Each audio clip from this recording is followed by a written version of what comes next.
Welcome back to another episode of the Hodge-Cast. Today, I'm in great company. I'm joined by the conspiracy theorist OG.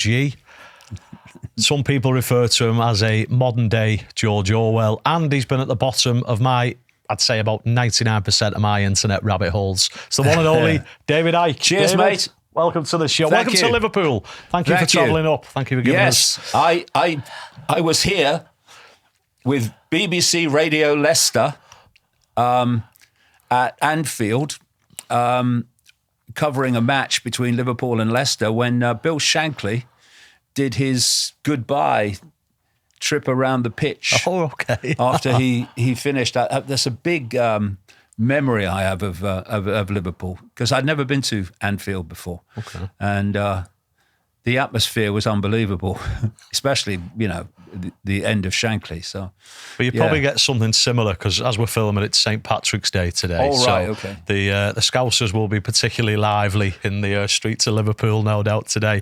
Look, I mean, we could dive in literally anywhere here, David, but I want to sort of, for those who aren't familiar with you, give us a little bit of an overview of, you mentioned there, obviously, you was commentating for football. Give us a bit of an overview of how you've gone from a footy player to a pundit to David Icke, as you are sat in front of me. Well, it's kind of a long story, but I come from Leicester, and when I was a kid, I was kind of a diffident kid. I thought the best things in life happened to other people, because I was brought up in a working class background on a council estate in Leicester, and that's what you thought. Your kind of future was mapped out, and then I was walking up the steps to my primary school, and I saw this sign on the side, and it said, anyone that wants to have a trial for the school football team, put your name in. Now, me at that time, I thought, nah, I'll never get in. And so I never put myself forward, because, I'm not going to get picked. And so I was walking home one night, and then this kid was running after me the next night, actually. And he shouted, Icke, Icke, Icke. The teacher, it was a guy called Mr. Rickard, I'll never forget him. He said, he wants you to have a trial tomorrow for the football team, because he's been seeing you play in the playground, goalkeeping and stuff. So I went along, and I remember we were skint, but my father came home. I said, I've got a trial for the school team tomorrow. I said, I ain't got any boots. So in those days, the shops shut at 5 o'clock. That was it. There were no supermarkets. I remember the first supermarket coming to Leicester, a long time later. So, but we walked down to this place. It was called Green Lane Road, it was. And there was this shop, and it was an old wizened shop that sold bric-a-brac, and it was still frickin' open, right? And right in the center of the shop window were these football boots that would have been state of the art in about 1920, right? The big toe caps, mm-hmm. and coming up the side like divers boots, keep you in the water, and 7 and 6 they were, and so I put them. Of course, they're about that big, and my feet are about that big, right? So I went along, and of course, everyone was taking the piss. They all had nice boots, and I had these boots. But in the end, the teacher was going to decide who would get the final place in the team, because he wanted me as an outfield player then, by taking a kick at the goal. Who had the hardest kick would get in the team. All times have changed. Now, the poor lad standing next to me had no frickin' chance, really, because I had these massive rock-hard toe caps, and it was like an Exocet missile when I kicked it. And so I got in the team. And from that moment, my whole attitude to life changed. that I wanted to be a footballer. That's what I wanted to be. I wanted to be a professional footballer, and I went on to do that eventually. My whole focus was I want to be a footballer. I played for Coventry City and Hereford United, who were in the league at the time, and then arthritis finished my career, rheumatoid arthritis, at the age of 21. And I decided, well, what am I going to do now? And when I was a kid, I was my second interest apart from football was journalism. I used to read newspapers a lot. So I thought, okay, instead of feeling sorry for yourself, my career's finished or my big dream's gone, you feel sorry for yourself. Well, who loses out? You do. So, okay, what now? I want to be a journalist. So, and my focus was I want a front grandstand, which was a big 5-hour sports show on a Saturday afternoon on the BBC. I want a front grandstand, also on a Sunday as well. And so that was my focus. And what I did is I worked and I'll tell you very quickly the story, because my life's been incredibly synchronistic, is when my career finished at Hereford United, I was asked to go on to a live TV interview with Central Television in Birmingham. And I'd never been, obviously, in a TV studio before. I didn't know anything about it. And it was all live and everything. And I remember standing in the studio, then the guy's reading the news over here. And the guy who's interviewing me, a guy called Gary Newbond, who became quite well known in sports journalism. And he's walking up and down, sort of concentrating. And I'm looking around and I thought, Icke, this is for you, son. Right? So from that moment, my career had just been confirmed. It was over because of rheumatoid arthritis. I thought, oh, that's what I want now. And I eventually did front grandstand. But the moment I did, it was like the balloon deflated. It was like, okay, I've achieved it now. I've achieved what I wanted to achieve at that darkest of moments when my career was finished in football. And I kind of lost interest in it a bit. I lost interest in it a lot. And I then became, as well as working for the BBC, I became a national spokesman for the British Green Party for a short time. And then I got sacked at the BBC because of being in the Green Party, or that's what they claimed. And then I went through this extraordinary period where through 1989, early 1989, I had this feeling that whenever I was in a room alone, I wasn't alone. I'd never had it before. But it was like if I was sitting in this room on my own, it was like there'd be a presence there, which was kind of, you could feel it. Mm-hmm. And this went on all the way through 1989 and got more and more tangible. And it finished up when I'd done a TV show for the BBC in Shepherd's Bush. And I was staying at a hotel. It's called the Kensington Hilton, still there, just down from the BBC studio. And I went to my room alone, and I sat on the side of the bed, and this presence in the room was so frickin' tangible, you could touch it. And I said out into the room, look, if there's something there, would you please contact me? Because you're driving me up the bloody wall. And a few days later, literally, I was with my son Gareth, who was a little boy then. He's a big strapping boy now.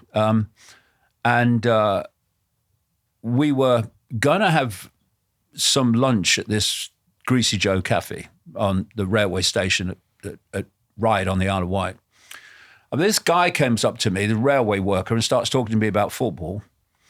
And then when we'd finished the conversation, I realised that Gareth wasn't there anymore, but I knew where he would be. He would be in the bookshop looking at the steam train books. We like steam trains. So I walk into the shop and I I see him. There he is, looking through the steam train books. And suddenly the atmosphere changed. It was like, I now know the electromagnetic field changed around me, but the atmosphere changed.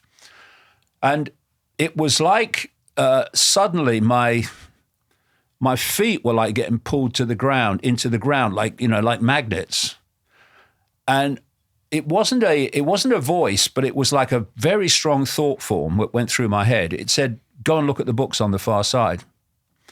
And I'm standing there going, what?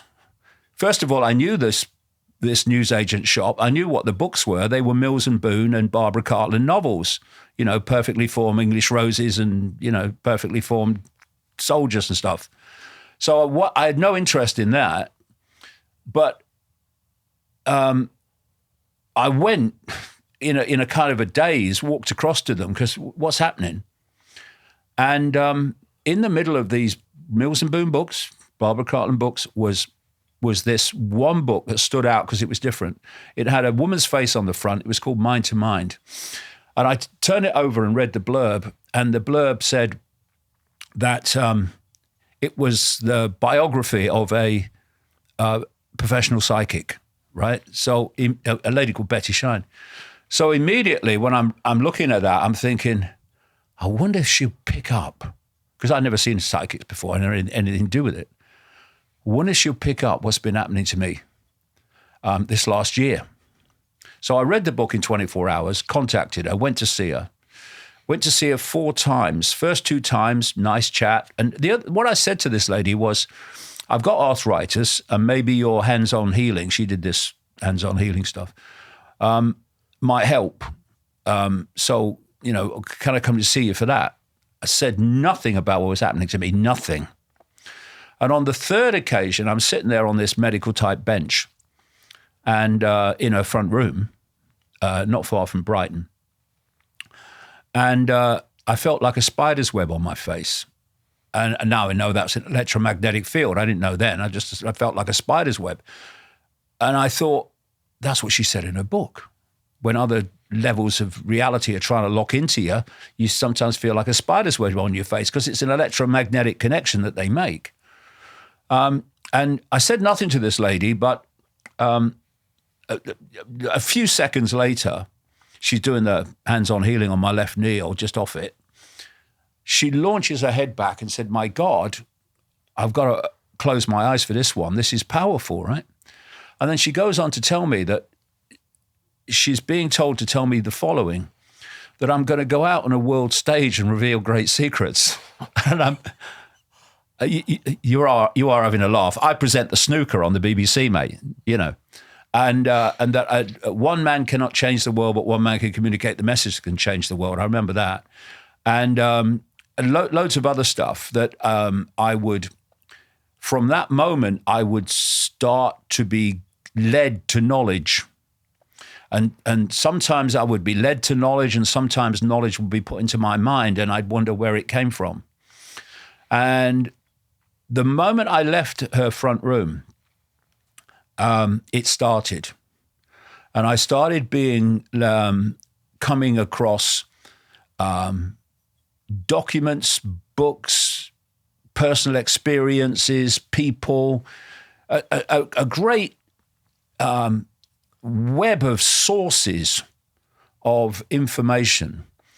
And it was coming almost in the order that made it easier to understand. It was like being handed pieces in a puzzle, a jigsaw puzzle. And of course, the more you put the pieces in a jigsaw puzzle, the more you realize where the other ones go, because the picture's starting to become clear. So this is what's been happening ever since, that I've been on this journey of uncovering the extraordinary story of human control and human reality. And I've always worked, and this is very, very, very, very important. I would recommend it to anybody researching this stuff, that the thing that you can say that is unchallengeable, there ain't much that's unchallengeable, but this is that whatever we know or think we know, there's always more to know. And what I see is so many people, they kind of get a slightly bigger view of something and stop. And they think, I got it now. When if you work on the idea of whatever I know, there's always more to know, whatever you know or think you know, the question always comes, so what don't I know? What's the next stage of this? And what that's done over the last 36 years now is allow me to go deeper and deeper and deeper in the rabbit hole by constantly asking this question. So what don't I know? Because I know there's more to know. So what is that more that I don't know?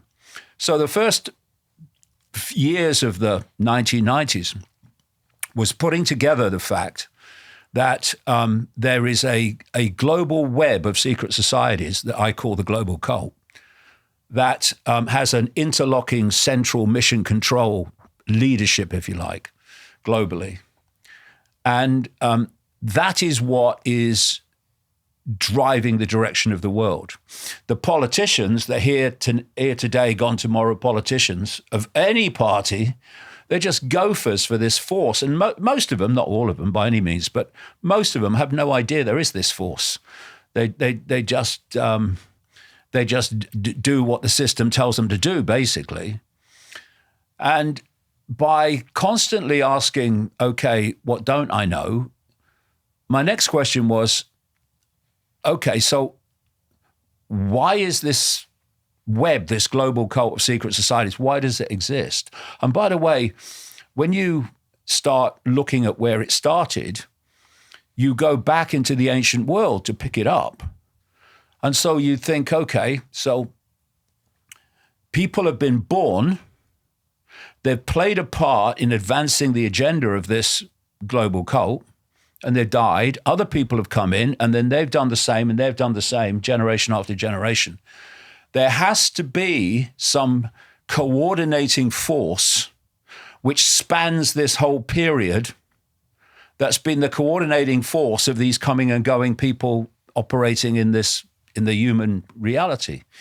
And from about the mid-90s, the synchronicity of my life led me into the non-human level of this, and how a non-human force is behind human control, and this global cult serves that non-human force, which is probably, maybe we'll get into, that's why these rich and famous people in the global cult perform satanic rituals, etc. It's interacting with these gods as they are perceived. And then it went on and it went on. And eventually just after the turn of the millennium, I was thinking about it for a long time before, but I got to the point where it crossed my line of this is real. I started talking about the fact that this is a fake simulation, a simulated reality. And it's gone on and on and on ever since, with me constantly asking, as I do to this day, what don't I know? What more is there to know beyond what I think I know now? And what that does is it drives you deeper and deeper in the rabbit hole. And as you well know from my life since 1990, you very soon reach that point in the rabbit hole where people are going, "You're frickin' mad, mate. What are you talking about?" Right? And that's the other side of this, which is the greatest block on expansion of understanding of what the hell is actually going on is the fear of what other people think. This is the prison that most people live in, where they're saying, well, I can't say this because what will people think of me if I do? They'll think I'm crazy if I say this. And I've never really been bothered about that.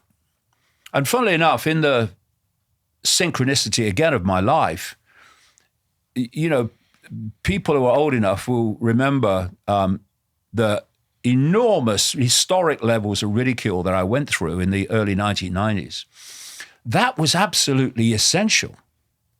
And it was essential because it cleaned me out of that prison of the mind of caring what other people thought, because I thought, well, they're all laughing at me anyway, so I'm just going to be me. I'm just going to say what I think. But they're not laughing now, David. You know, I know you're going to segue into this. Like, I watched the Rogan interviews, obviously most infamous, let's say. Yeah. And obviously, and I quite appreciated Terry as a TV host, but I didn't like the way he handled that interview, because it was just that. It was ridicule. It was, they're all laughing at you. Yeah. But what was, I'm sure maybe you felt vindicated as well, but if you're not really bothered what people's perception are, maybe you didn't. But when you went on it the second time, yeah, and I know you spoke about this in length with other people, but the audience were then laughing at Terry, or it was perceived that they were laughing so much so he wanted to wrap things up. Oh, he wrapped it up very quickly after that. You're absolutely right. That was... and that was the thing. It was a cathartic moment, really. It was almost like deleting the memory of the first Rogan interview, because the tables were turned, you know, it's so vital that people say what they think and say what they believe. So we have it doesn't mean you have to believe it and accept it, but people should say what they believe and how they feel the world is or whatever, because then we have the free flow of information. Because the greatest form of censorship is self-censorship. Because there's no debate. There's no, you're shadow banning me, or no, you're censoring me, and there's none of that goes on. It's silent. It's silent self-censorship. You don't say it. You don't write it, so there's no debate. And because then you have the free flow of information. And you see, humans are controlled, if you get down to the bottom line of bottom lines, by control of their perception. Because from perception comes behavior. And from our perceptions come from information that we receive. So whether it's something on the 10 o'clock news, or it's a Facebook post, or it's a personal experience, all this information is what we form our perceptions from, and our perceptions lead to our behavior.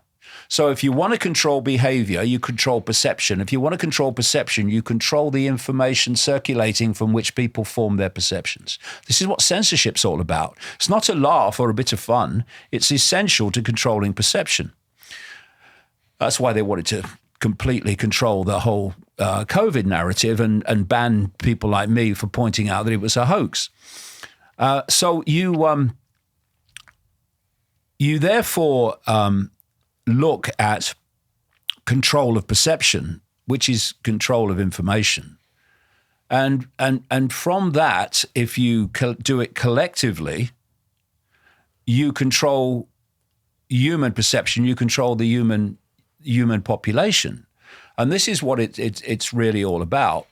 And so self-censorship, where you keep your mouth shut and your head down and you don't say what you think, don't even say what you know, that is a massive form of censorship, which if we had the free flow of information, where there were no limits to what we could discuss, then suddenly from forming our perceptions from the myopic, small section of possibility information, like the mainstream, suddenly we're forming our perceptions from a vaster expansion of information.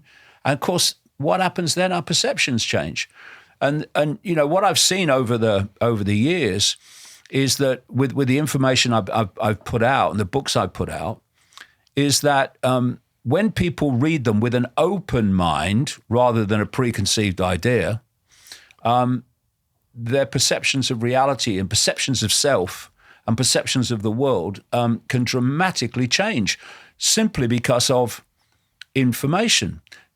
Example, if I said to someone who knew nothing about computers or Wi-Fi that there was a field of information, radiation field of information in this room, and if you had a piece of kit, you could log it into the Wi-Fi field and you could put it on the screen in a totally different state version of how it appears in the Wi-Fi field, people would say, "You're mad, mate.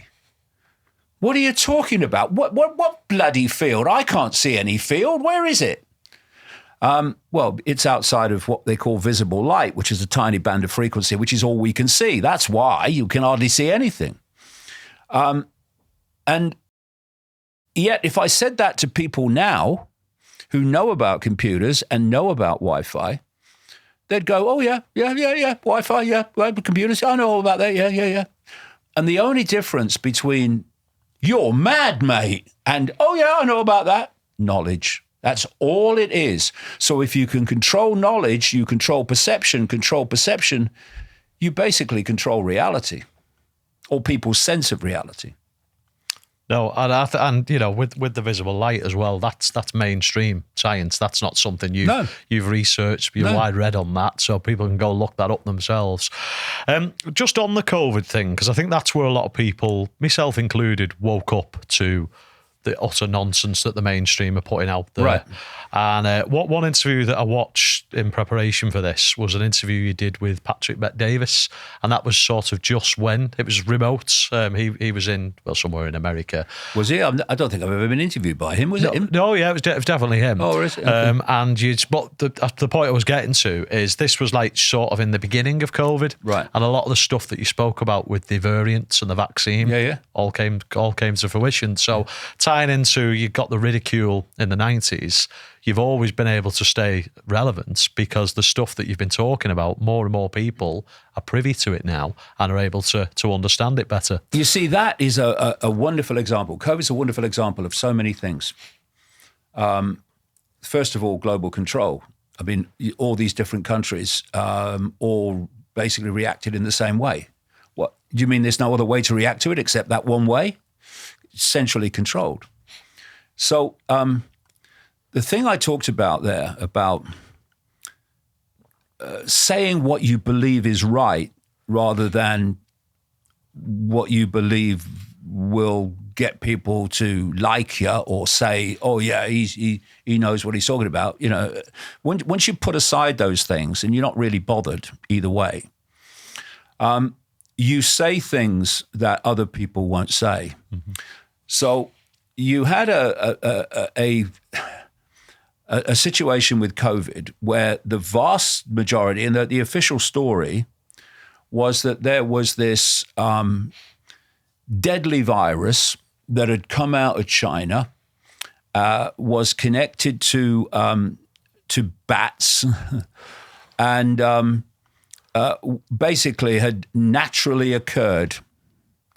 Then you had the first inklings of the conspiratorial explanation, which is no.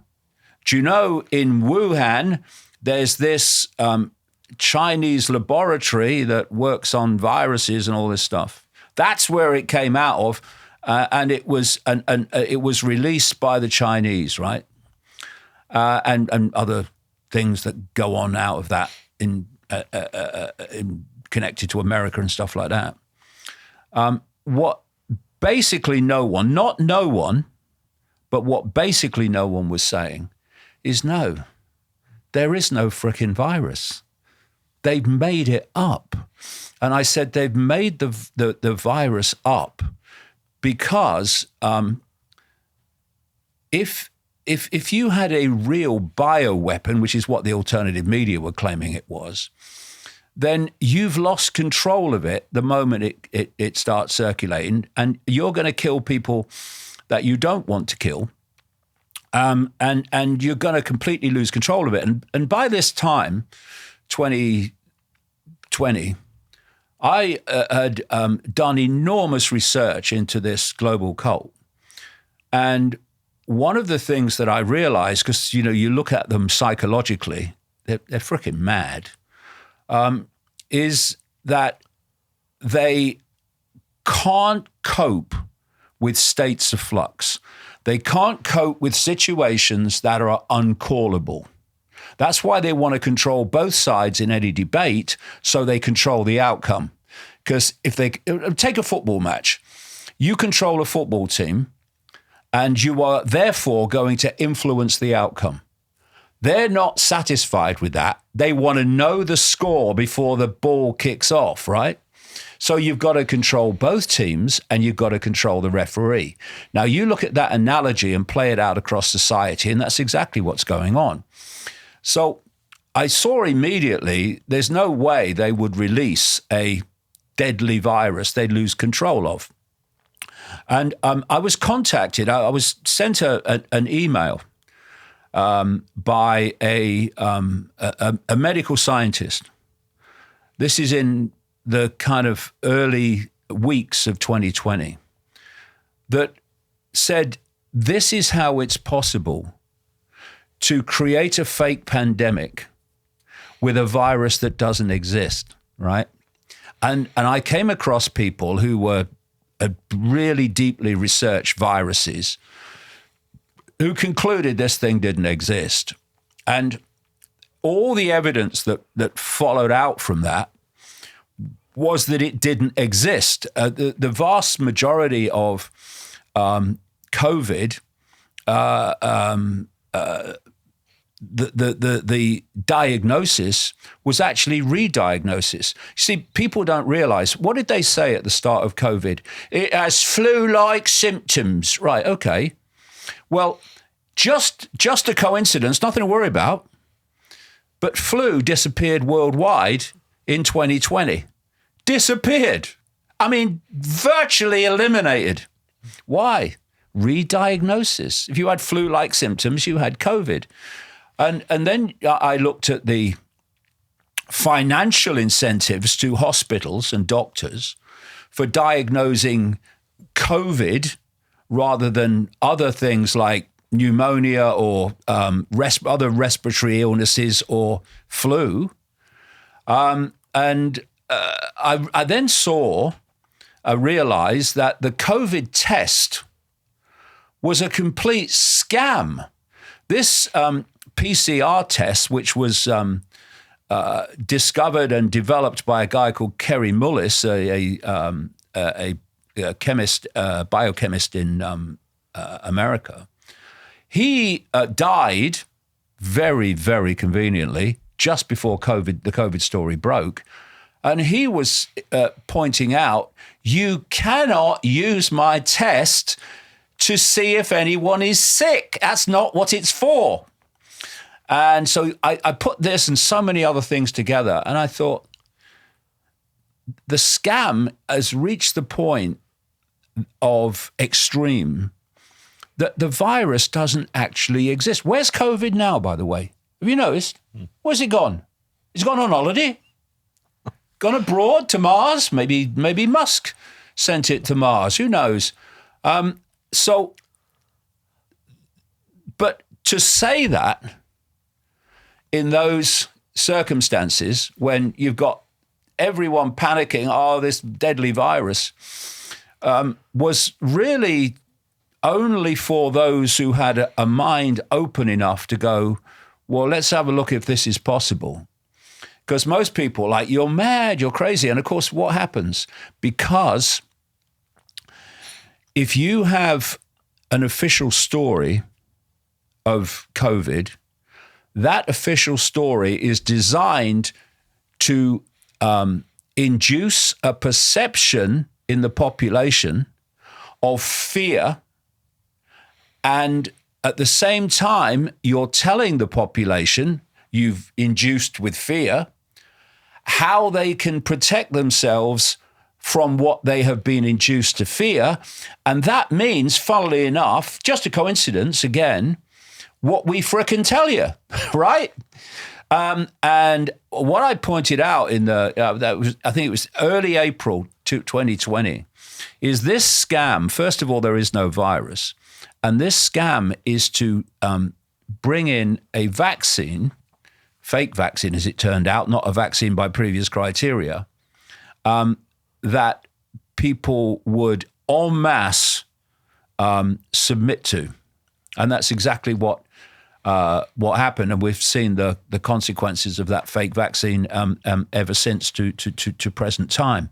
But to say it, when at best people are saying it's a bioweapon released by the Chinese, and most people are, oh no, it's a deadly virus, the government said. To say that at that time, you had to be in a position where you'd been cleared of the fear of what other people think, because you know you were going to get a lot of abuse. And of course, what happened? Of course, what happened is the moment I said that on a live podcast, which was the second biggest podcast that year in terms of numbers, live podcast, apart from one by Trump. What happened is that I was banned from everything that moved. Mm-hmm. I was banned from Facebook, from YouTube, from Twitter as was. I was banned from Spotify, all of them, because I was calling out and explaining why, with evidence, the official story was not true. And if you have an official story designed to induce a perception of reality in the population, the last thing you need is someone with any high profile putting out evidence that challenges your story. You only want one story that people hear, because that's going to then lead to their perception. And so you had all this censorship, not just of me, but so many other people who were at some level questioning the official story coming out of the World Health Organization.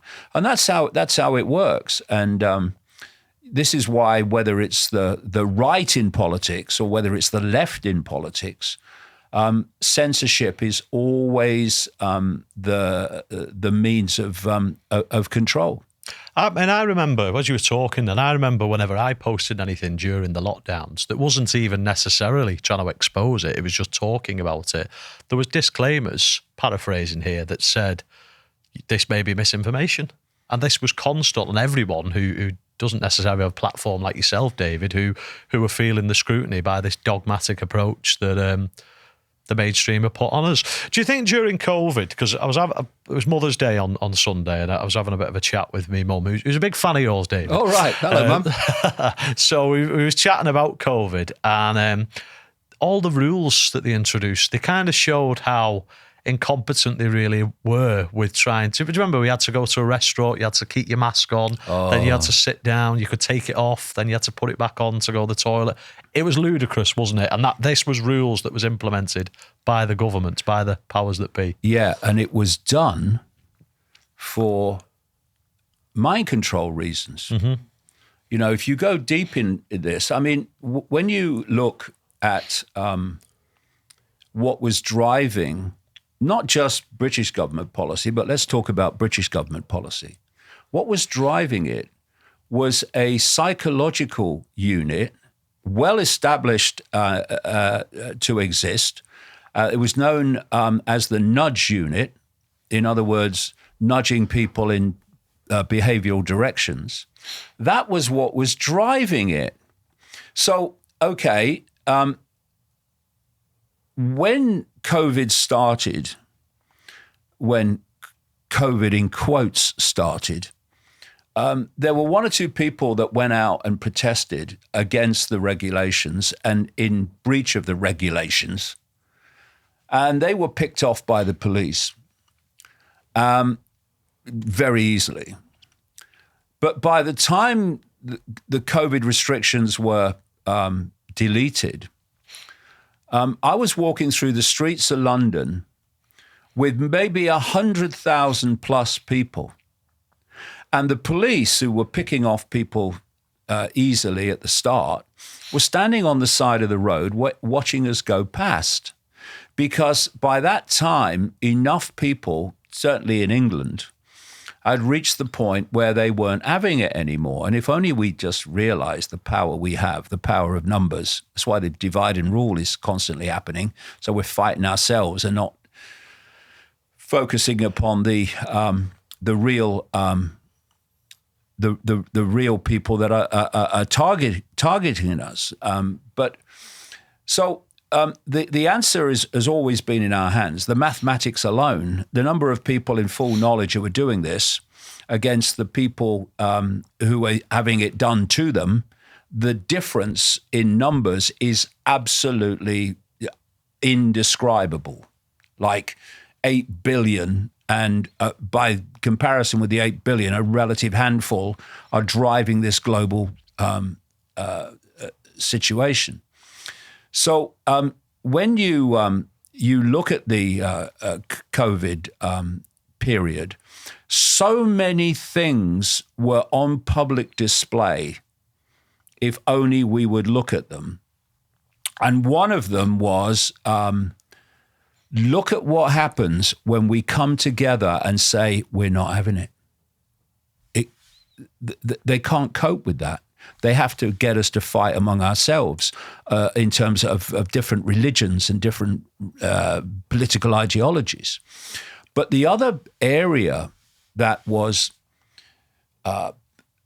in the mind control arena of this, the mind control level of this, was what can we get this population to do just by telling them, what will they submit to just because authority tells them, right? So during COVID, I never went into lockdown. I went wherever I chose to go. And if I was walking down the street and someone wanted to go into the road to go around me 6 feet, then they should do that. But me, I'm not frightened of you, mate, so I ain't moving. You can move if you like. I ain't moving. So I didn't do anything. I didn't wear a mask. In fact, I was the first, I must have been about the first person who traveled after the midnight regulation came in, that anyone on a train or a ship or whatever had to wear a mask. I'll tell you a story. This is a cracker. I'd actually just done an interview on a podcast called London Real about COVID. And I was driven down to the Portsmouth ferry terminal to go to the Isle of Wight. And I'm stood standing. And the ferry came in, and the ferry came in at midnight and was leaving just after. It came in just before midnight and was leaving at, I think, 12:05. And I stood there waiting, and people were walking off the ferry unmasked. But when I got on the ferry, the point was reached where the masks came in. So I walk onto the ferry. I'm the only one who's a foot passenger. Everyone else is in their car. And I got handed this mask. I said, I don't want it. Oh, you got to have a mask. Got to have a mask on, said the guy in the luminous jacket. I said, well, okay. I said, but I'm not putting it on because it ain't past midnight yet. It was about 10:02, right? So the regulation hadn't come in yet. So I walk up and I go into the lounge on the ferry, half of which is cut off because of the restrictions. And I sat down. I am the only person on the ferry in the lounge. Everyone else is downstairs in their bloody cars, right? So I'm sitting there thinking, with the mask on the table, thinking, you know, I thought I lived in a madhouse, but I never realized it was this frickin' mad, right? Then, halfway across the Solent, into the lounge walks the captain, right? He was a nice enough bloke. He said, I do have some sympathy with what you're saying when I was explaining it was all a scam. He said, but, and I can understand, he said, why you're not wearing a mask when you're the only person in the lounge, right? So he said, but when you walk off, like through the cars and off the ferry, he said, would you mind putting it on, right? So I said, okay. So you want me to put a mask on, to walk past cars with people inside, to get off the ferry? I said, look, I have a little philosophy. If you concede to madness, you become mad. If you concede to insanity, you become insane. So no, I ain't got to do it, right? So I walk off, and now, for the first time, not on the incoming, but on the outgoing, all the staff are masked. The cars go off, and I walked off. And from that moment, I never wore a mask. But I did see exactly what you're saying. I was in a cafe, unmasked, big strapping blokes come to the glass door. They put their mask on. They walk through the door. They walk to a table, not very far, sit down, take the mask off, have their tea, food, whatever, put the mask on, go to the toilet, come back, take the mask off, put the mask on and walk back to the door, go into the street, take the mask off. And I'm sitting there watching this. And I'm thinking, do you know, there was a time, probably still, when people thought I was frickin' mad. Have you seen yourselves? But the point is, it just shows what the power, the authority the tiny few have over the population when the population just does, by design, by reflex action, what authority tells them to do. Instead of saying, this is crazy, I don't do crazy, I ain't doing it. And if only we realize, like the hundreds of thousands of people walking through the streets of London in protest at the regulations, the power we have if we just say, no, we're not doing it. Well, that came to the forefront. Obviously, you was quite vocal on digital ID, David. Yeah. And most people now, thanks to people like yourself, said no and pushing back. And I don't know where they're up to now with the digital ID. I'm sure you'll be able to elaborate. But they've put the brakes on it now again, haven't they? Because more and more people voted no on all the petitions. They pushed back, said they're not conforming. Well, the thing is about digital ID, it's part of a vast AI digital dystopia, which is unfolding before our eyes. What they're doing is they make judgments.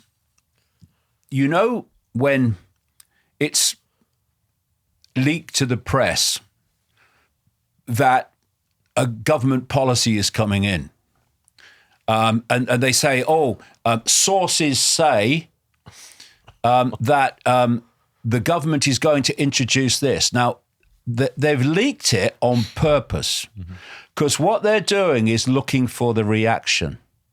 And if enough people say, you are having a frickin' laugh, mate, they'll say, oh, no, that you can't trust the media. That's not true. That's not what we're going to do. But if there's no reaction or not enough of a hostile reaction to it, they'll introduce it, right? So what they have done with digital ID, if they've put it out there that it's going to be mandatory, and they've just said, okay, well, let's have a look at this, see what the reaction is.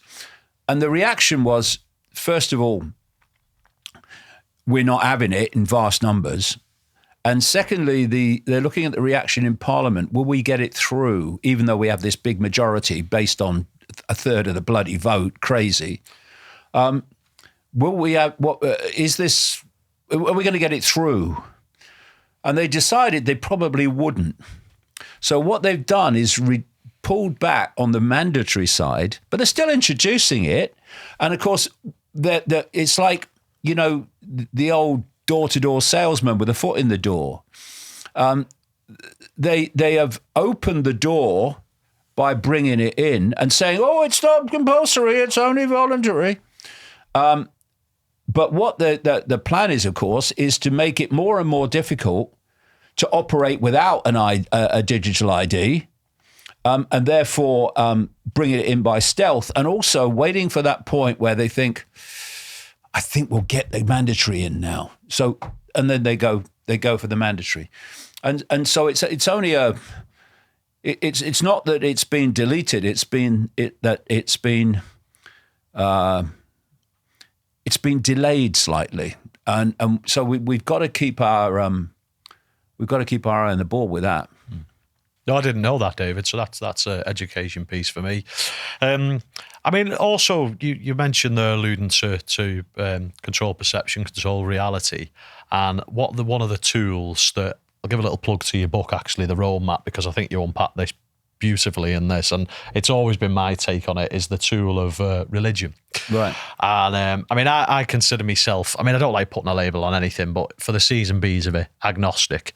But even as a child, I was speaking to you off camera even as a child, I couldn't subscribe or buy into the concept. I come from a sort of a Christian household. My parents didn't really go to church or anything, but the schools was a Christian school. Oh yeah, I remember that. And yeah, even as a kid, I just couldn't. Maybe it's because I said before, I'm very open-minded, but I'm riddled with common sense, and I just think this isn't adding up for me. What you're saying, someone built an ark and got every two of every sex of every animal on, and Adam and it. I just couldn't buy into it. But it's good to hear the dots connected on your take on religion. Yeah, well, there's 28 chapters and a postscript in the roadmap. And 5 of the chapters focus upon different aspects of religion. And, you know, I was brought up in a non-religious family as well. I always remember my mother, when the Jehovah's Witnesses came to the door, knock, knock, knock. You know, my mother opened the door. Oh, we're Jehovah's Witnesses. Can we come in? No. Oh, no, me duck. She said, no, me duck. We're Church of England. Shut the door, right? Well, yeah. We were Church of England, Mother. We went to weddings and funerals. That was it. We weren't Church of England at all. But, preaching to the choir there, pardon the pun. But anyway, what I have always been is looking at religion and saying, look, you're having a laugh, mate. And I'm not just talking about Christianity, I'm talking about Islam. I don't care. You know, don't like me. I'm not bothered. I have a right to my opinion, as you have a right to yours. So I'm looking at Islam, and I'm looking at Christianity. I'm looking at Hinduism and Judaism and all these others.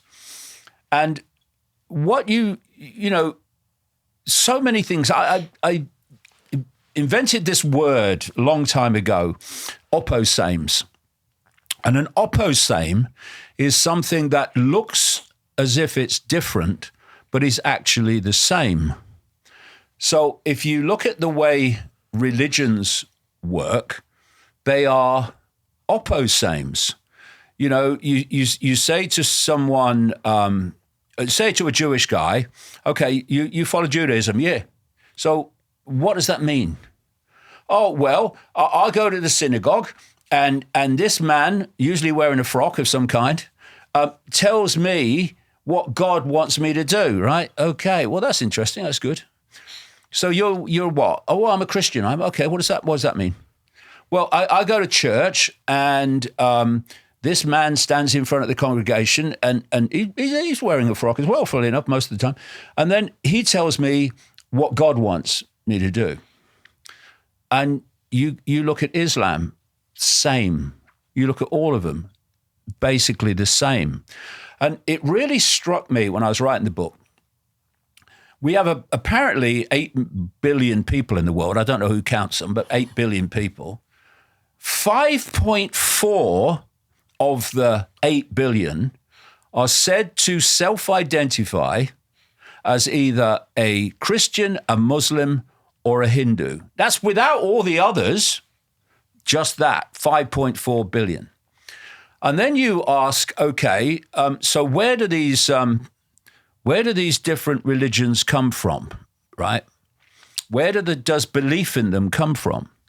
And then you realize very quickly that Hinduism comes from that area of the world where Hinduism is the religion.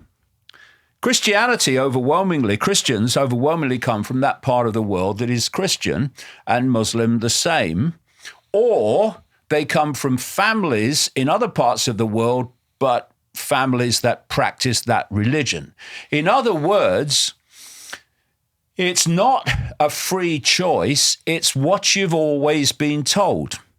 It's indoctrination. It's programming. It's perceptual programming.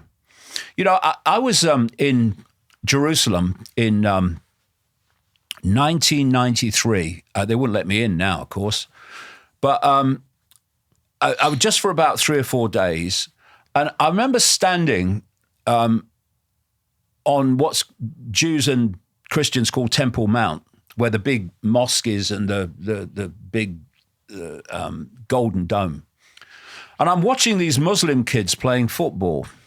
Now, in the old city of Jerusalem, within the wall, the old city wall, with the sprawl beyond it of Jerusalem, it's still broken up. It's very small, but it's broken up into quarters. There's an Armenian quarter, a Christian quarter, a Muslim quarter, and a Jewish quarter, okay? So I'm watching these Muslim kids playing football, little kids. And it just occurred to me when I was watching them that they, at that point in their life, young, would have a certain view of themselves, of God, of life, and of Jewish people and Christian people. But if they had been born literally in the old city of Jerusalem, down the street in the Christian quarter or the Muslim or the Jewish quarter, they would now at that same age have a very different view of themselves, life, and Muslim people. And all that's happened is the indoctrination from birth to that young age. I don't know, 7, 8, something like that, the kids look like. And this is going on all over the world. And when you look at what religion believes, it's quite staggering and shocking. And, you know, the word Muslim means one who submits. But all these religions are about submission, where there is a God up there who's always watching you and tells you how you should behave. How anyone follows the Old Testament God, the bloodthirsty Old Testament God, is, well, Netanyahu does, obviously. But I mean, that's staggering. I mean, just read what the Old Testament God was demanding: slaughter and mass killing of children and even their oxes and all this stuff. So you're in a point of submission. I have to do what God wants. And by the way, this middleman here, called an imam, a priest, or a rabbi, is telling me what God wants me to do, right? And so you're in a position of submission. You know, when Jesus comes back, everyone will bow and bend the knee. Well, first of all, why would you do that? And secondly, why would he want you to do that? It's bollocks, mate, right? So let's look at why religion has been created. Because let's introduce this at this point.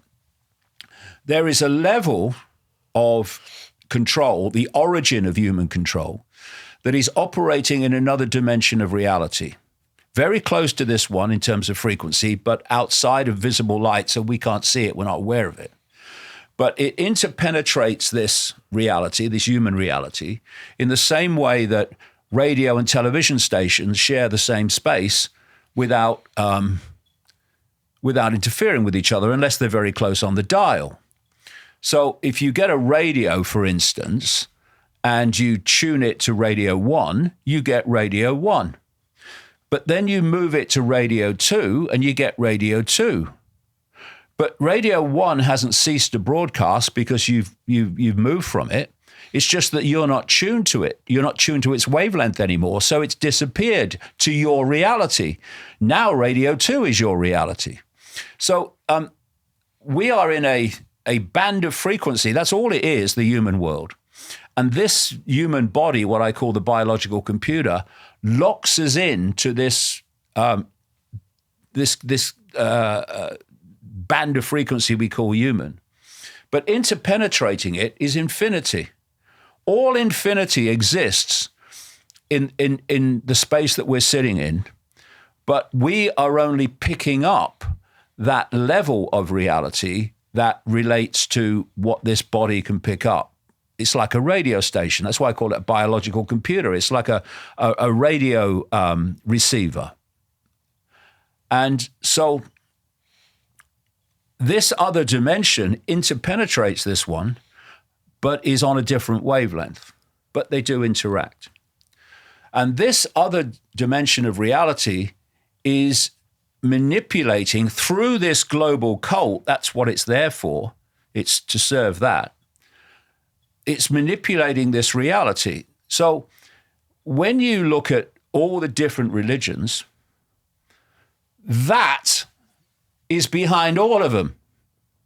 When you look at the different political parties, that is behind all of them. It's like they used to say in America, it doesn't matter who you vote for, the government still gets in, right? So you look at the different religions. Why have they been created? Because of this reason. We go back to the mathematics of it. The number of people being manipulated is staggeringly large compared with the number of people in full knowledge doing the manipulating, right? So somehow these few have got to control that vast number. How do you do that? Well, two ways. And religion is a wonderful example of how it works. You've got to get your target population believing in something rigidly and without question. You've got to get them to believe in the story of Christianity or the story of Islam or the story of Judaism or the story of Hinduism or the story of Trump or the story of anti-Trump. You've got to get them to believe it and believe it rigidly. Because what happens is, for instance, let's take a religion. You are given a story, like take the Bible. Now, I'm going to be very controversial here. I have been known to. We like that, David. The as controversial as possible. The Bible is a mind control manual, right? That doesn't mean there's not some good stuff in it. Do unto others as you would have them do unto you. It's a great line. There's a lot of good stuff in it, but taken as a whole, and if you take it as a whole, it's the word of God, so I have to believe all of it. Well, explain the freaking contradictions then, because they're endless. Also, you look at the word God in the Bible, and it's been translated as a singular, but it's been translated from a word meaning plural. Gods, Elohim, plural, has been translated as God, singular. Now that changes the whole nature of the story for a start. But anyway, you have a story, Old Testament is Judaism, basically, plus all the other stuff, like the Talmud. But Christianity somehow has to take the New Testament God and take the contradictions of the Old Testament God and somehow believe that they're one, right? So, you disappear up your own backside trying to explain that, which is why, you hear these incredibly ridiculous tales that we're supposed to believe in. But okay, say you are take Christianity. I could take any of them. You have a story, and that story is basically a mind prison. It's a mind prison because if you go beyond the story, I mean, there was a guy on X this week, probably a very nice guy, who was challenging me, saying that the Bible is a mind control manual, and I'll explain why I say that in a sec. And he says, you know, I've got a lot of sympathy with a lot of stuff that you've written, but this is going too far. Basically, what he said was, if you go outside of what the Bible says, then you must be wrong. So I'm going, so when I say it's a mind control manual, I'm right then, because you're just confirming it, right? So you have this belief system, and if you go beyond it, you're a blasphemer.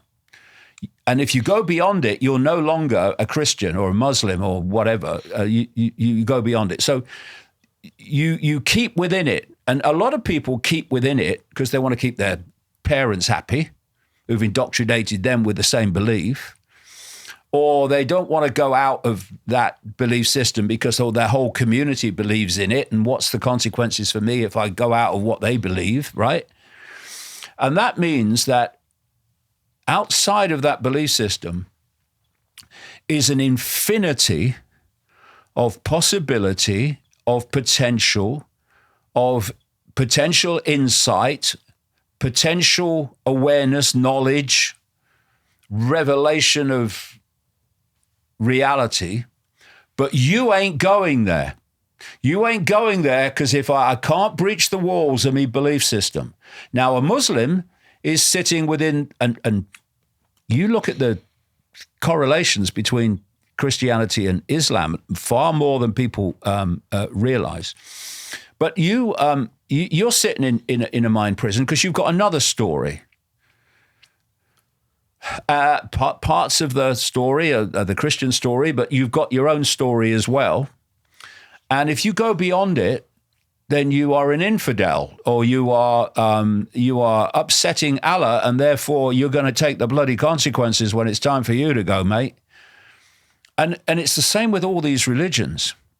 But the religious, my father used to talk about bricks and mortar religion. But religion is not just bricks and mortar religion, like churches and synagogues and mosques. It's a mentality. It's a state of perception. In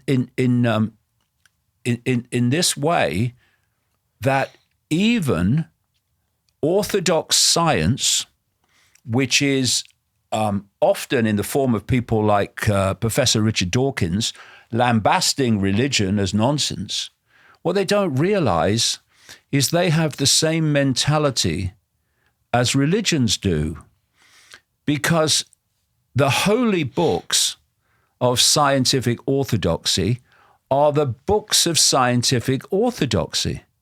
And if you go outside of it, then instead of calling you a blasphemer or an infidel, you're called a pseudoscientist or someone dabbling in the paranormal. And the two things, orthodox science, and again, opposames, because they appear to be different, even antagonistic to religion, but they're the same. And one of the opposames is this. If you're in a religious belief and you go beyond it and explore other possibility and potential knowledge, they say you are dabbling in the occult. The occult is the devil.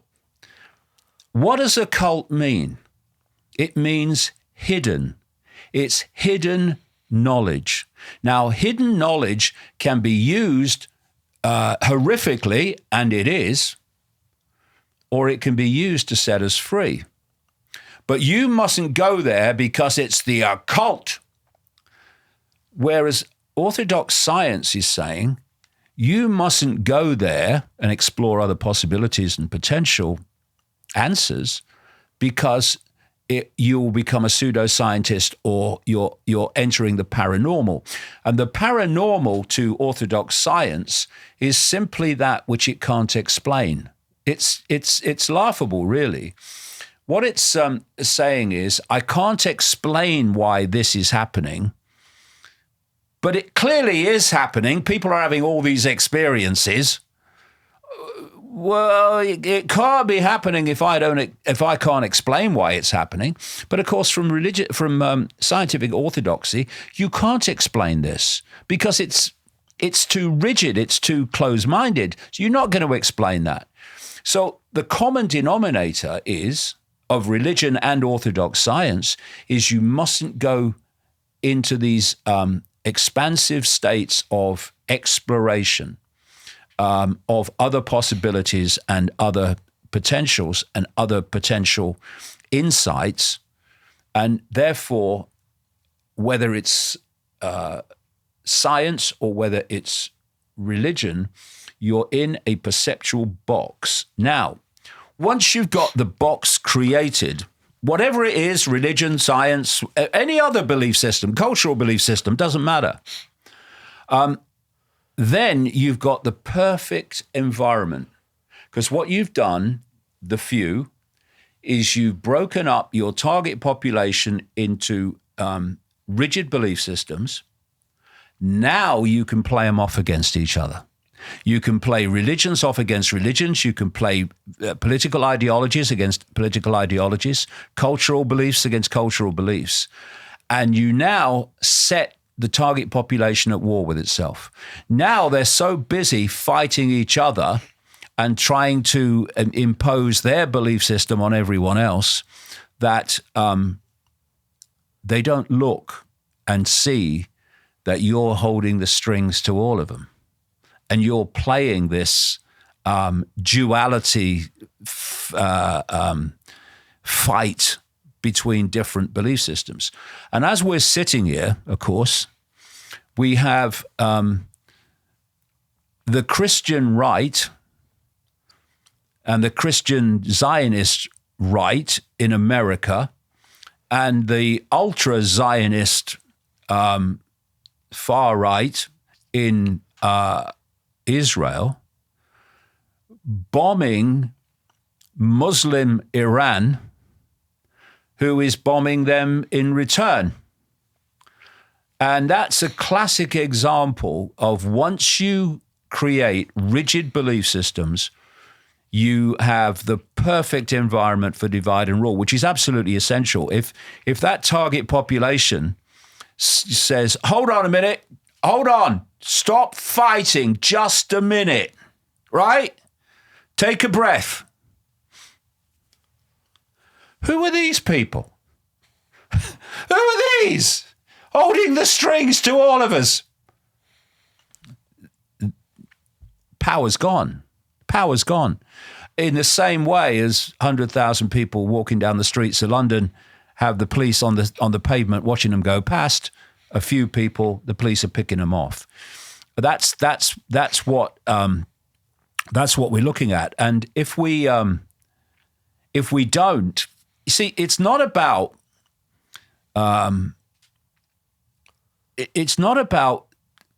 what your belief is at any point in time. That's not the thing. You can have your trainers on, and you can say, at this moment, this is how I see it. But in the face of new information, I'm willing to move in any direction if the information demands it. What I'm talking about is that rigid, unquestioning belief, this is how it is. If it's not in the Bible, it can't be true. That's what I'm talking about. That's the rigid, unquestioning belief systems that are used to control us. And without them, we cannot be controlled in the same way. And the other thing is, I have this kind of philosophy. believe what you like, but don't impose it on other people. So, if you have that belief, that's fine. But don't tell me I have to have it. It's like, in the woke era, and of course we're still in it, which is just it's a little bit in abeyance at the moment, where, okay, I'm a bloke and I've still got a dick, but I'm a woman. Okay, I don't have any problem with that. You can self-identify as an igloo for all I care. It doesn't matter to me. Because you have a right to identify as you choose. Not a problem. The problem occurs when you want me to live my life as if you are a woman when I actually don't believe you are. So you have the pronouns thing, right? He didn't call me by my pronouns.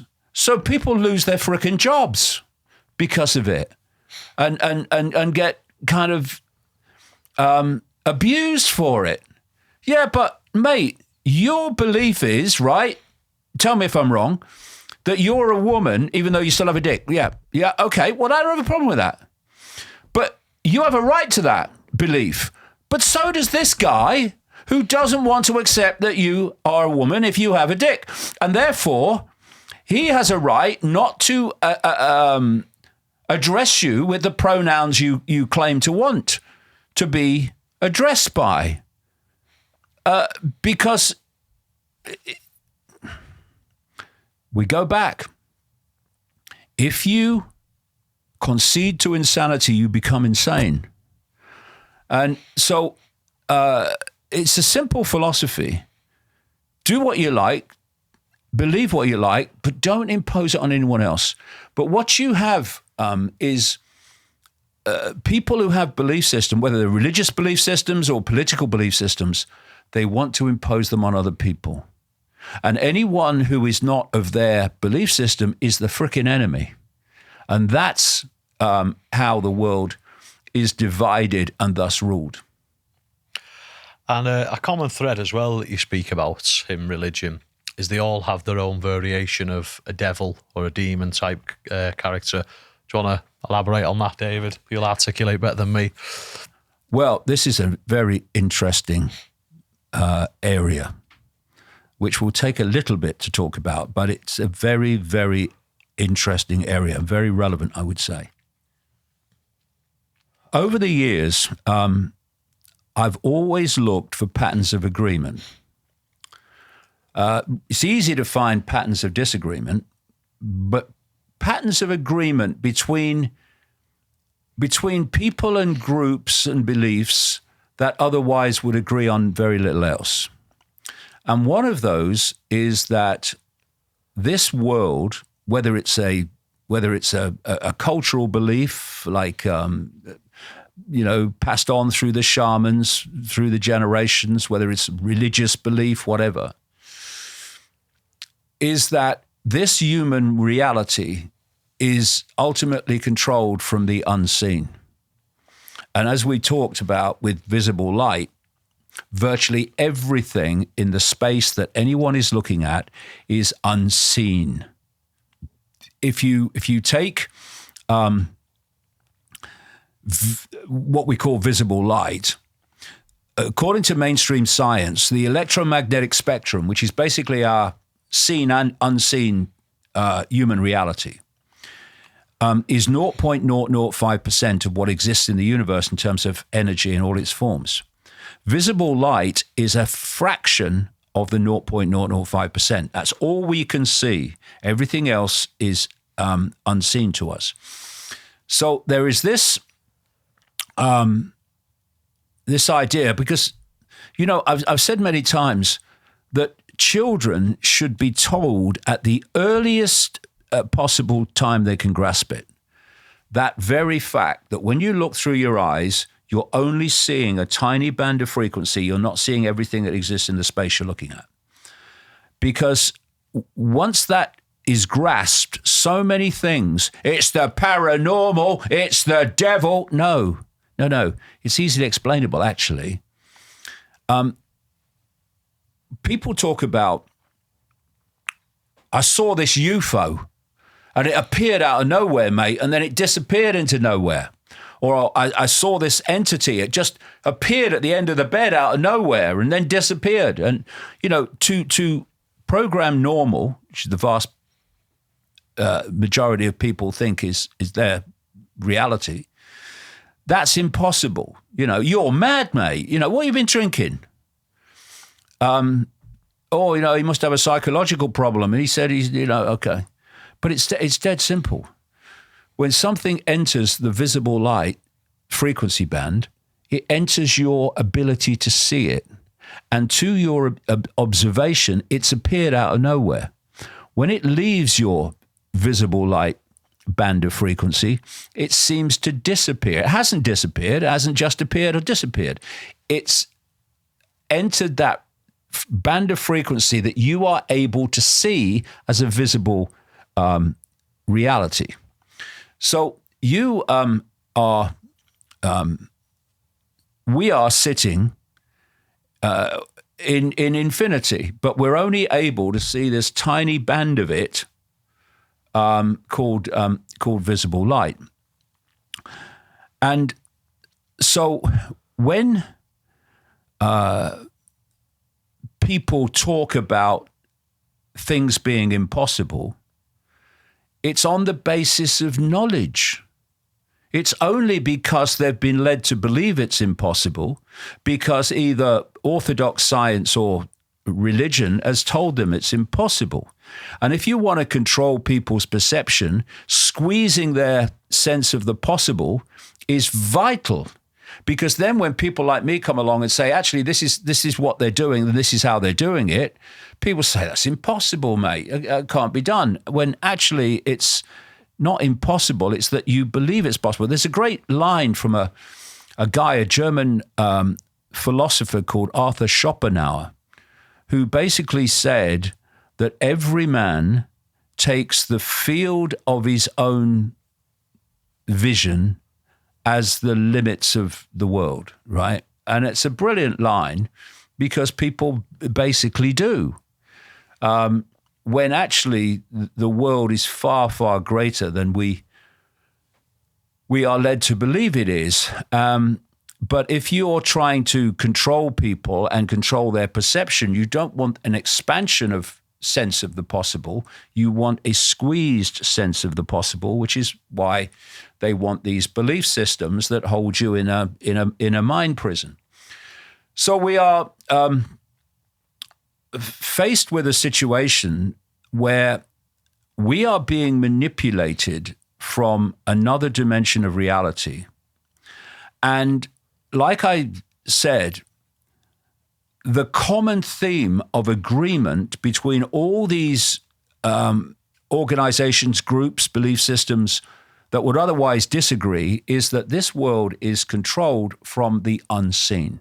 And the unseen is basically everything outside of visible light. So when you realize that, everything changes. When you realize that this global cult within human reality is simply serving that force and implementing its agenda upon humanity, then suddenly everything starts to make sense. You see why, in the end, all these apparently random and unconnected organizations connect into the same force, while the same strings of all these apparently opposing ideologies and religions are actually held by the same hand. It starts to make sense. Now, one of the areas of agreement between all these disparate things that disagree is that there is a figure which I see as a consciousness, which Christianity calls Satan or the devil, which Islam calls Shaitan, which the Gnostic belief system calls Yod-Baoth or the demiurge, and that I see it as a consciousness, and that this this consciousness, this fake God that, is called Satan, whatever, is a state of incredibly distorted, schismatic, chaotic consciousness. And what it's done is create a hierarchy coming down into the human world. Actually, it's what we call a matrix, a simulation, whereby it's created entities, which I think are very much connected to what we call AI. It's connected to entities in this astral dimension, as it's called, this dimension from which it's all coming from. And then it comes down into the human world in the form of this global cult of global secret societies. And that hierarchy is brilliantly symbolized, if you like, on the dollar bill and the reverse of the Great Seal of the United States. It's the all-seeing eye on the top of the pyramid, and then the pyramid coming down underneath. And you'll see the pyramid and all-seeing eye is a constant symbol of this global cult. So that all-seeing eye at the top of the pyramid is this consciousness, this fake God. And it's directing the agenda which these entities in the astral coming down into this global cult are implementing. And there's a reason for that, which we can come to, why this whole simulated fake reality and this whole setup has been created. So what this hierarchy does is reflect the consciousness that is controlling it. And that consciousness is not just psychopathic, it's super psychopathic. It's a state of imbalance, madness, insanity that people call evil. And so those entities that it is controlling right down into the human world, and people on the news every day, some of them, reflect and express that state of consciousness. That's why, if you look at how this cult works and its players and gophers in the public arena, they're all frickin' psychopaths. And if you look at what's called the Hare test of psychopathy, named after the bloke that developed it, it's a series of traits, and if you have enough of them, you are considered a psychopath. And among the two top traits are an inability to express empathy, and also an inability to express compassion. Now, empathy, I call it the fail-safe mechanism of human behavior, because if I can put myself in the feelings that I'm making you feel, that is going to limit what I will do in relation to you, because I have empathy. I can feel to an extent what I'm making you feel. Imagine you have no empathy, because this consciousness has no empathy. You have no empathy, so you have no limits to what you will do, because you have no emotional consequence for whatever you do. You sound like you're describing every politician that's ever existed here. Well, there you go. What I'm describing is the First World War, totally manipulated. The Second World War, totally manipulated. I'm describing what's happening in Iran now, and what Iran is doing, what Israel and the United States are doing, and the United States and Israel have done so many times. I'm describing what's happened in Gaza since October the 7th. It's a complete lack of empathy. Thus, there are no limits to what you will do. And the point I'm making is that those that are doing it, your Netanyahus, your Trumps, etc., they were just gophers for this cult. They are expressing the consciousness that this fake God expresses, which we call the devil or Satan. Now, here's a point. I've become infamous for talking about reptilian entities. which are overwhelmingly operating in this other dimension of reality, which I can come to if we go there. And what a lot of people who laugh, that Icke says lizards run the world. What they don't realize is that one of the fundamental controlling elements of the human brain is called the reptilian brain, or the R complex to some scientists. And from the reptilian brain, we get traits of aggression, what the reptilian brain is there for is as a survival mechanism. Is this like your fight or flight Yes, scenario? exactly. Yeah. Okay. Exactly. Fight or flight comes from the reptilian brain. It's here. And funnily enough, it's here, and that's where the probe went in the Matrix movies to take them into the Matrix. It's in here. And I can come to the Matrix and how we decode it. Fascinating story. But anyway, it also, the reptilian brain, it's constantly scanning the environment for threats to survival. Not just physical survival, but survival of a relationship, survival of your job, of paying the rent at the end of the month. All these survival mechanisms. Road rage is triggered by the reptilian brain. And so the traits of the reptilian brain so much connect into the traits of this devil, Satan, Yaldabaoth character, right? But another trait of the reptilian brain is worship. Worship. The need to worship, the trigger to worship, the urge to worship, right?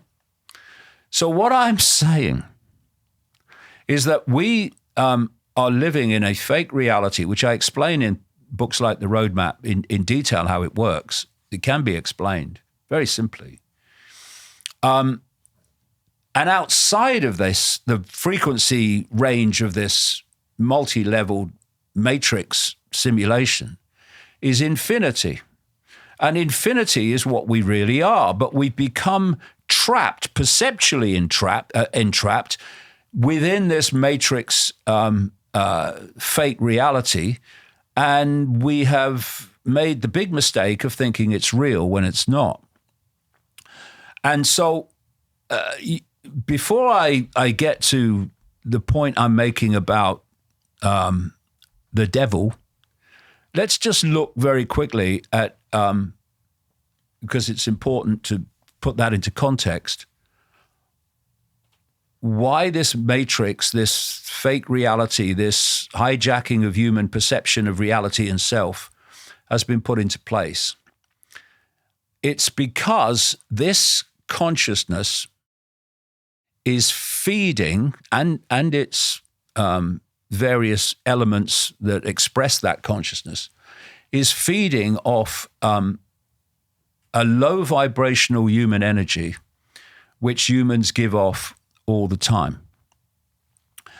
Someone gave it the name of loosh. It's Robert Monroe. Robert Monroe, absolutely right. He gave it the name of loosh.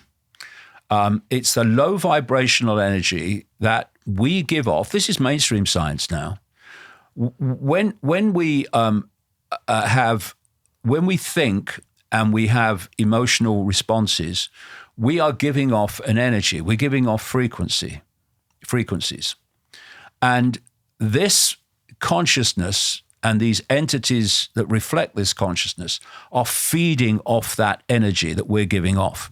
So when the Morpheus character in the first Matrix movie held up a battery and said, the Matrix is a computer-generated dream world built to turn humans into one of these, it was a profound truth in an apparently fictional movie.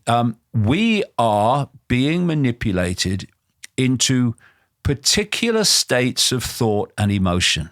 Now, if you tune a radio to radio 1, you get radio 1. Why? Because you've tuned the radio to that wavelength. So basically, this consciousness in its schismatic, chaotic upheaval, chaos, has to absorb energy that's in its band of frequency. So it's not interested, this explains so much about the world. It's not interested in love, joy, peace, harmony, because they are high, balanced frequencies. It can't absorb them. It has to have frequencies that reflect its own state of being. So what it wants to absorb is fear, and that comes from the reptilian brain, fear, fight or flight, fear, anxiety, depression, hatred, conflict, war, regret, resentment, all these low vibrational emotions. Now, this global cult, its job in relation to advancing that agenda is to generate events and circumstances within human reality that will elicit those emotional and mental states that this feeds off. Therefore, look at Iran now and look at the people in Iran under those American-Israeli bombs. Think how much loosh they're giving off. The people in Tel Aviv who are having bombs dropped on them from Iran, think about the loosh they're giving off. What about Gaza since October the 7th? Look at the First World War, the Second World War.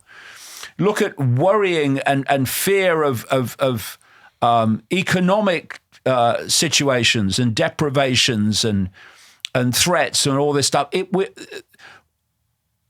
What we call planet Earth is actually a loosh farm. And this cult's job is to generate events that elicit that energetic, emotional, mental response. This also explains why in the early 1990s, when I started putting this cult structure together, that I realized that so many people in this cult, rich and famous people, were engaged in satanic ritual. Now, since the Epstein files came out, people have said, oh, that David Icke's not so mad. It just seemed that it's controlled by pedophiles and Satanists. Yes. I was saying that in the 90s. Because they are doing human sacrifice rituals in secret. I've talked to people all over the world that have witnessed them. In the books, I tell these stories. And then you realize, hold on a second, in the ancient world, they were openly doing satanic ritual sacrifices to the gods as a gift to the gods. And you think, well, what's the gift? And then you look at the gods that the ancients were doing these rituals as a gift to, and then you realize that it was happening all over the world, and that all over the world are pantheons of gods. So we have the famous Greek pantheon of gods, the Egyptian pantheon of gods, the Roman pantheon of gods, but the pantheons of gods are all over the world in different cultures, and they were doing rituals as a gift to these pantheon of gods. You realize, first of all, the pantheons of gods, these astral entities I'm talking about, are the same ones now that they were doing rituals to, sacrifice rituals to in the ancient world. It's the same ones they're doing the rituals to now. And then you ask, what's this gift that they talk about? Well, it's loosh. Because what they do is they'll take the sacrifice, often children, sacrificing young virgins to the gods, children. They take the sacrifice and they build up the ritual to create maximum terror in the victim. Because terror is a very, very powerful low vibrational energy. When we talk about terrorism, and of course what's happening now in Iran is terrorism, what happened in Gaza is terrorism. Terrorism creates terror. It creates very powerful low vibrational energy. And so they build up the ritual so they are creating maximum terror. Now, if I'm looking at you and you're in an emotional state, I can see from your facial expressions and your body language that you're in an emotional state. What I can't see is the energy you're giving off as a result of it. Why? Because that's outside of visible light and it's going into this astral dimension. And these gods, prats, oversee these satanic rituals and they're feeding off the energy that the victim is giving off. And then another thing that happens is that when someone's in a state of terror, there is a chemical reaction in the body which infuses the blood with adrenaline. And this is adrenochrome that is more and more widely talked about, that these people drink. And I've had it explained to me, chapter and verse, by different people around the world that have taken part in these rituals, often against their will, not always. Some have seen the light and got out. They have talked about the fact that when these Satanists in the human ritual drink this adrenaline-laced blood, it's like an elixir, and it's like a drug. They go crazy, just like they've just taken a drug or something. And this is adrenochrome. So what you're looking at is a consciousness expressing itself through astral entities and then down into human entities that is feeding off human low vibrational energy, loosh. And this hierarchy is designed to induce that low vibrational energy by the events that it creates and by the wars and by the upheavals and by the suffering and by the deprivation that it creates. That's what's happening. And, you know, there was, you mentioned him, there was a guy called Robert Monroe. He was a radio executive, and he spontaneously started to realize that he could project his consciousness into this astral dimension. It's called astral traveling. And he could experience this astral dimension and what was in it. And he wrote a series of books about it. And he became so skilled, and what he said that he saw, he was the one that coined this phrase loosh for this low vibrational energy, because he realized in his astral travels that that's what they were doing. They were feeding off human energy, low vibrational energy. So the US military got interested in this, the psychological part of the US military. And he had a system called hemisync, where you synchronize the two hemispheres of the brain, and when you do that, you can go into the astral dimension, he said. And he called it the gateway process. So the US military did this study for some time. They got Monroe and they got other people with this ability to project their consciousness into the astral. And they did this study on what they saw and what they experienced. And there was a report, I think it came out in, I think it was actually, came out something about 1983, and was declassified by the CIA in 2003, I think it was, in which the leader of this study wrote about what happened.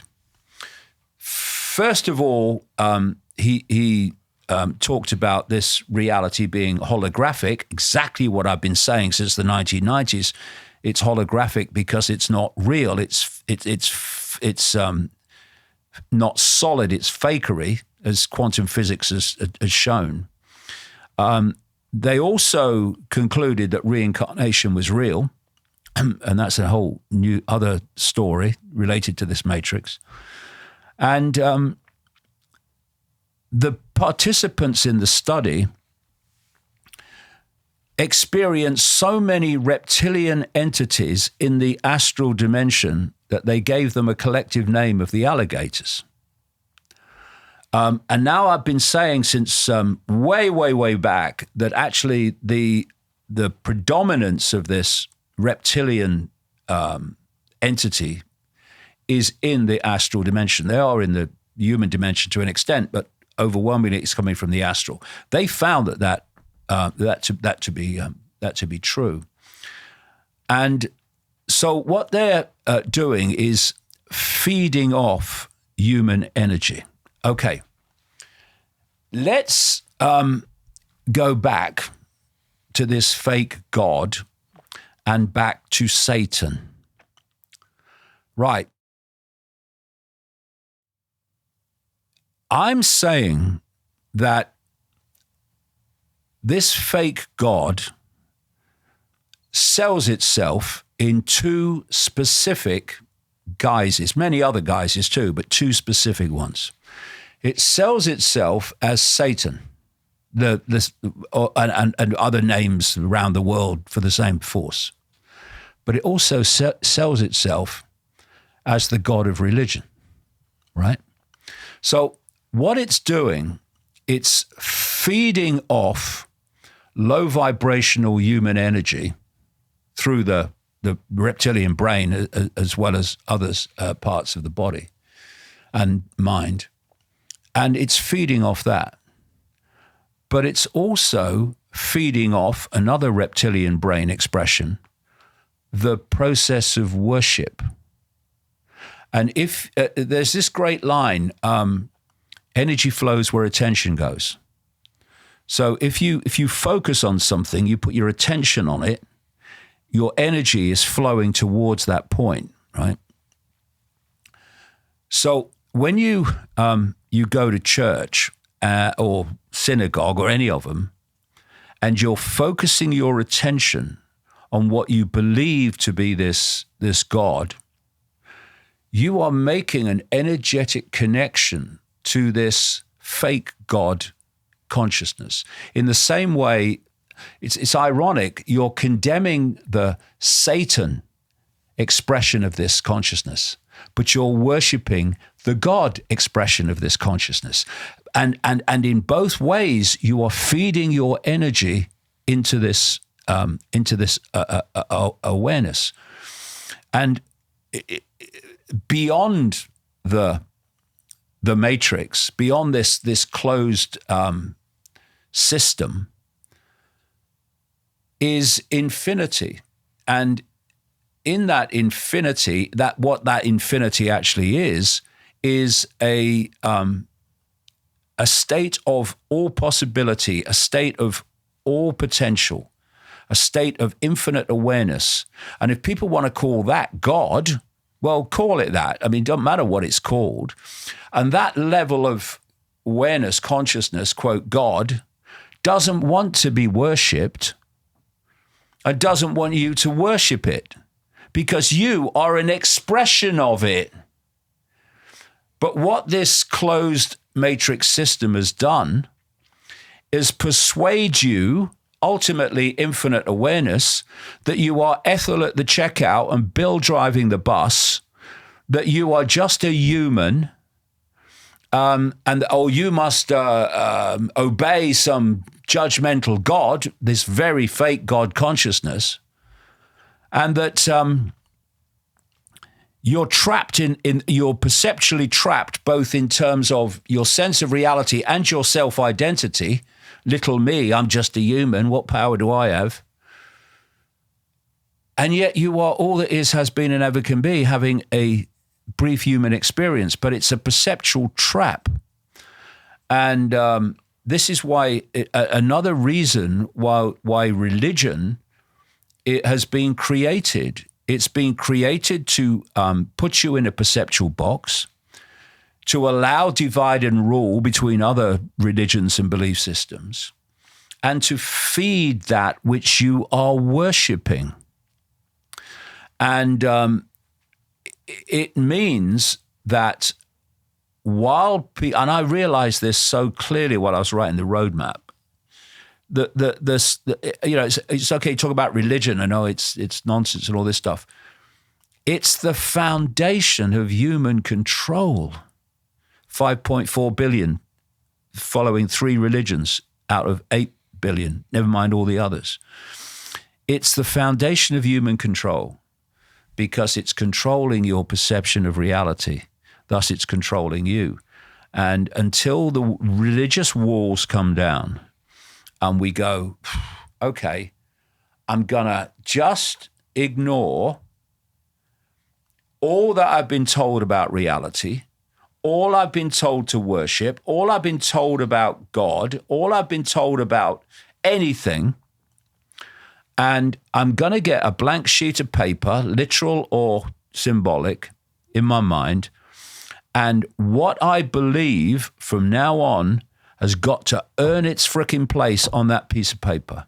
It's got to be supported by evidence. It's got to be supported by what I perceive to be logic. It's got to be supported by how I feel about it, right? And it's got to be supported not by faith, right? What is faith? It's belief in something without the evidence to support it. That's what faith is. So when religions around the world are saying you must have faith, what they're saying is you must believe what I tell you without having the evidence to support it. And so religion, like I say, it includes mainstream science and so many other things, is a fundamental controlling force. And it's literally feeding the beast, along with all the other horrors that are going on. Interesting though, you mentioned about Robert Monroe going into the astral realm, astral projection. A lot of people generally do that in the form of meditation, but also psychedelics. I've had quite a few people on the show who's dabbled in ayahuasca. And interestingly, I don't know if you've seen this podcast, it's not a famous one. It's 2 shamans in Brazil, and they're being interviewed. As I said, I don't know the names of the show. It's not a big podcast or anything, but they have a translator. The host is Brazilian. The shamans are from the Amazon somewhere, and the host asked, do they believe in aliens? They don't have a translated word for that, so they're not quite sure what they mean. Now, obviously, shamans, just a side note, are notorious for taking ayahuasca and smoking it. Anyway, they end up getting a photo up of a grey alien, and straight away the shamans, I'm not even going to attempt to say what they pronounce, but they automatically know what it is. Like they can see that. And it's interesting because obviously you've got extensive research from speaking with multiple people over the years. They all fall to that same reptilian, grey alien avatar, as it were. Yeah, well, you look at the stories of the reptilian gods and the serpent gods, exactly, and all these things. They're everywhere. They're everywhere. And you've got the reptilian brain. You see, the fact that we can only see a tiny, tiny band of frequency called visible light, that is never an accident or a coincidence. Mm-hmm. It's to keep us so literally, visually, to see only as much as is necessary to serve the system and to serve the whole matrix. The more that you have an expanded state of visual awareness, the more you can see. You know, there could be an entity stood here now in the astral or another dimension. You're never going to see it. But, you know, one of the things you can do is feel the astral. You know, when you go into a place that's... is that like a sixth sense? Or yeah, it gets called well, that's what it is, yeah. You can go into a place, I've done it many times, like a place where there's been lots of potential, like a big old mansion or something, lots of potential for very negative things going on there, including satanic rituals. And you can feel the vibes We call them vibes. What are these vibes? They're what these people are feeding off. That's what vibes are, these frequencies we give off. And so it's something that if people don't have this wider understanding of what this reality is and how it works, then there's no way you're going to get it. And if you look through the education system and the media and all these sources of information that the population get, invariably, this stuff is never talked about. No. Because what does mainstream education and mainstream media, what do they take as their point of reference for what this reality is? Orthodox science. That's its point of reference. It's like the blind leading the bloody blinder, right? And then you've got religion that's telling you that it's just you must do what God says, and basically it's a closed mind system. And when you open your mind and you see beyond the limitations, they call you mad. You know, if you look at Satanism, it's an inversion of everything. You know, like one big inversion is people hungry in a world of plenty. Another big inversion is that all the way through known human history, or what we think we know about human history, the few have always controlled the many. How can you have that inversion in terms of mathematics alone? So it's all inversion. This is why Satanism uses the inverted pentagram and the inverted cross as its symbols, because it's an inversion of everything, right? And if you look at the world that we live in, it's an inversion of everything. Everything's an inversion. Everything's turned on its head. The world is upside down, and it's upside down because it's made to be like that. I pointed at your book then because you unpack that in great detail in David Icke's new book, The Roadmap. I want to ask you this because you have spoke about this publicly before, but I'm curious to hear it from the horse's mouth in front of me. But before I ask you that, it's about your experience in Peru. Yeah. Before I ask you that, have you ever done any ayahuasca or psychedelics? Yes, in Brazil. Okay. Funny. I wrote a book in 2001, 2002. It came out in September 2002, a year to the day after it happened, and it was called Alice in Wonderland and the World Trade Center Disaster, because the World Trade Center disaster story is a complete fabrication. It's so ludicrous. And I wrote another book, much big book, called The Trigger in 2019, which looks at 9/11 in great detail. And the last people that were behind 9/11 were 19 Arab hijackers, right? Okay, it's just that the story is crazy if people want to go into it. So the first half of The Trigger, I look at the ludicrous nature of the official story, and the second half, I look at who actually did it. But anyway, so while I was writing this book in 2001, 2002, I said to people, you know, if I'm gonna go to the next stage, I've got to somehow get out there and see what's out there. Not in some dream, you know, was I dreaming or whatever. But I've got to get out there consciously and see what lies beyond it. Very soon after that, I get an invite to go to the Brazilian rainforest to partake of ayahuasca, right?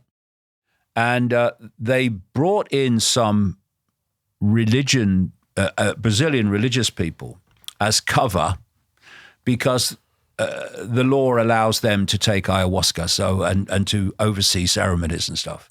So they came in to basically cover us legally. And so I could have taken it 4 times. I took it twice. And on the second night, I went into an altered state for 5 hours. This was 2003. And this voice took a female form, very powerful, as loud as mine is now, talked to me for 5 hours about the nature of reality and how it's all an illusion. and why it's all an illusion and how it's all an illusion. And I had kind of instant recall of what I was told after it was over. And I came back to Britain and I started looking at different disciplines of mainstream science.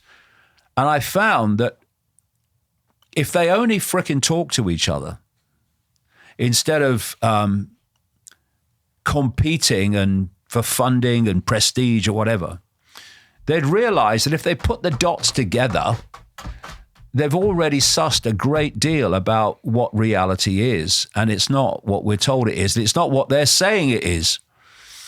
And from then on, the whole reality area of my research just exploded, and it's gone on ever since. My great passion. That's what I really passionately want to do, is to understand reality and what have you.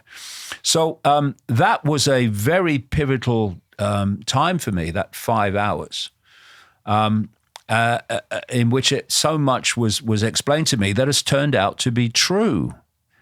And, you know, what I found with the ayahuasca thing, I've only taken it twice, and it was the last time I took psychoactive drugs, if you like. It was only on those 2 occasions, because you know the idea is, yes, it can open the door, but you don't want to keep going there. I mean, I've met people who've had like hundreds of ayahuasca experiences, and then they're no more enlightened than anyone else, really, because I think what happens is when you take these psychoactive drugs, it basically takes you to where you already are.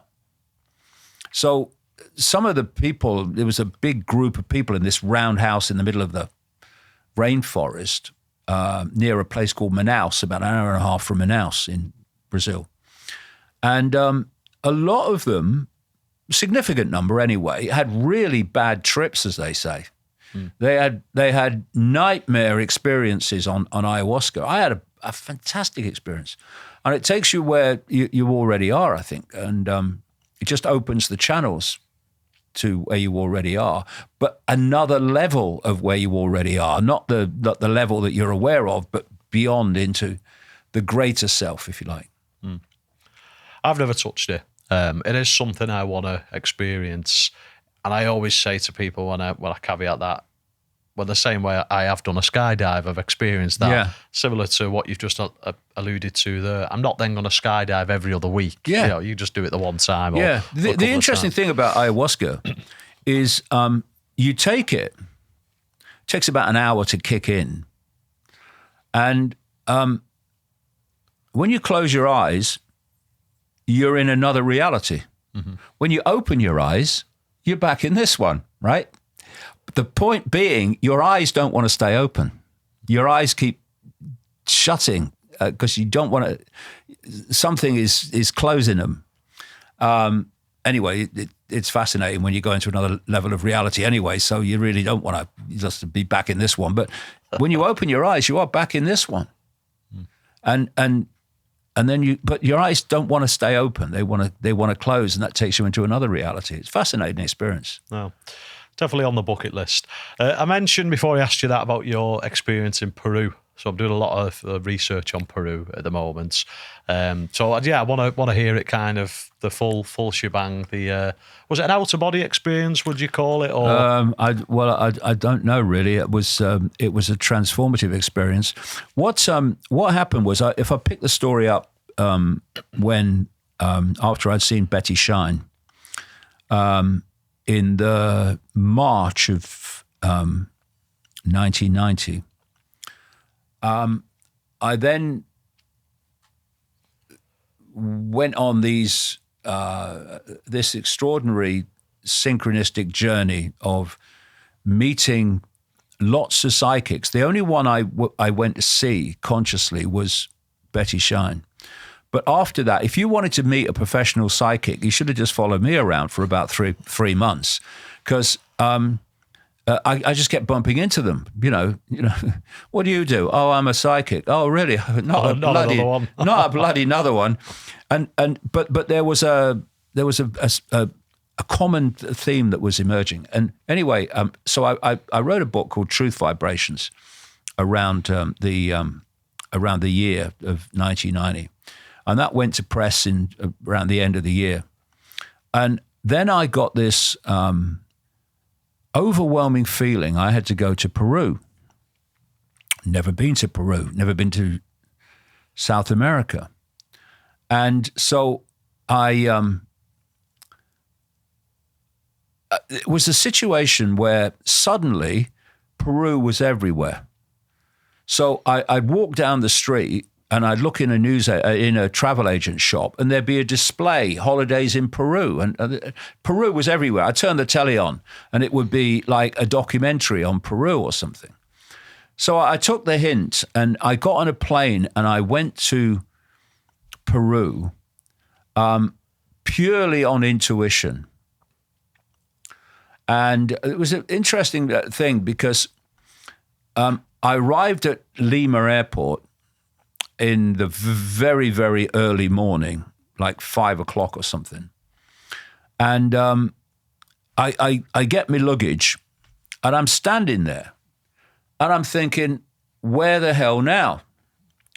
So, and Lima Airport, even though it was that early, it was teeming with people.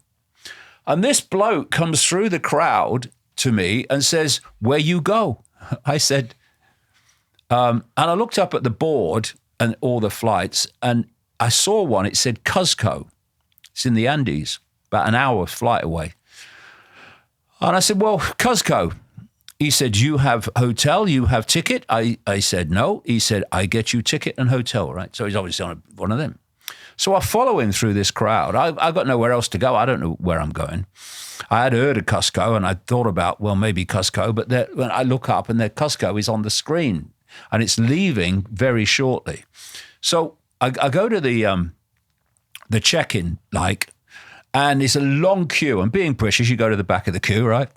No. He said, no. Follow me. We walk down the front of the queue, and he puts my passport and all that stuff and my ticket, which he's got, on the guy's desk. And it's his mate, right? So he gets me on the plane. And, I guess within an hour of arriving in Peru, I'm walking across the tarmac to get on this plane to Cuzco. And I get to Cuzco, and long story short, I get connected to this Peruvian guide dressed in classic Peruvian costumes with the head dress thing on, everything.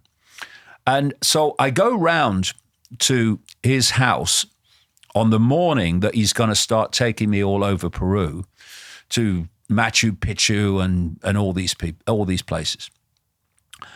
And so I go round to his house. I haven't met him before. And I knock on the door, there's no answer. And I try the door, it's open. So I walk in. And I walk through the rooms, where is he? And I walk into this room, and he's lying on the floor with, bed sheets on him, actually on the floor. And he's got his little hat on, right? And I walk up to him, and I said, oh, hello, are you so-and-so?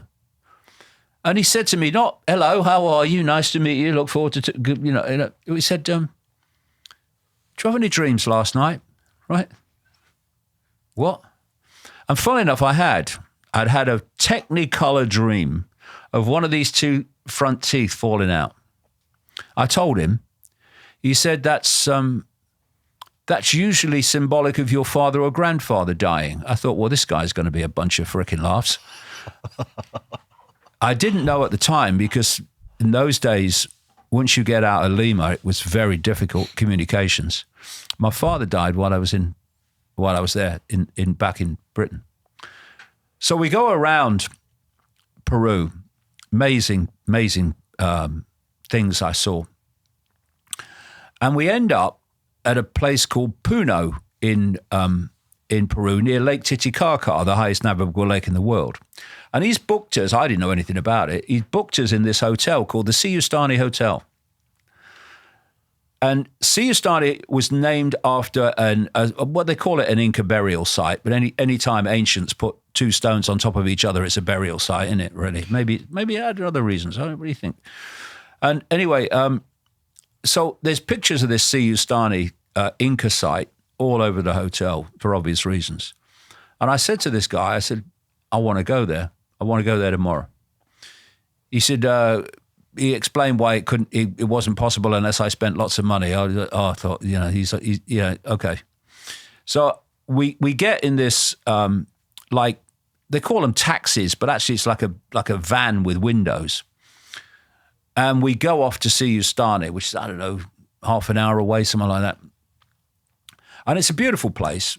And I went back there many, many, many years later. In fact, decades later. And it's a lot more building now, but it was a lot less then. And I go around because I've got this urge. I've got to go there. I've got to go there. I've got to go there. And I walk around this site, and it's beautiful. But I'm thinking, as I walk back to the bus to go back, I thought, it's beautiful, but it doesn't match the urge I had to come here. So I get in the van and we're off, and I'm sitting there daydreaming. What I do most of my time, daydreaming, pondering. And we get not far out down the road, not far out. You can still see Siyustani. And I'm looking at this big hill, and all I can hear in my mind as I'm looking at it is, "Come to me, come to me, come to me." Right.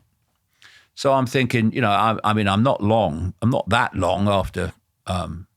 Presenting the snooker, and I'm thinking, what would Steve Davis think? Anyway, so anyway, I said to the guy, can you just stop? I said, I'm just going up that hill.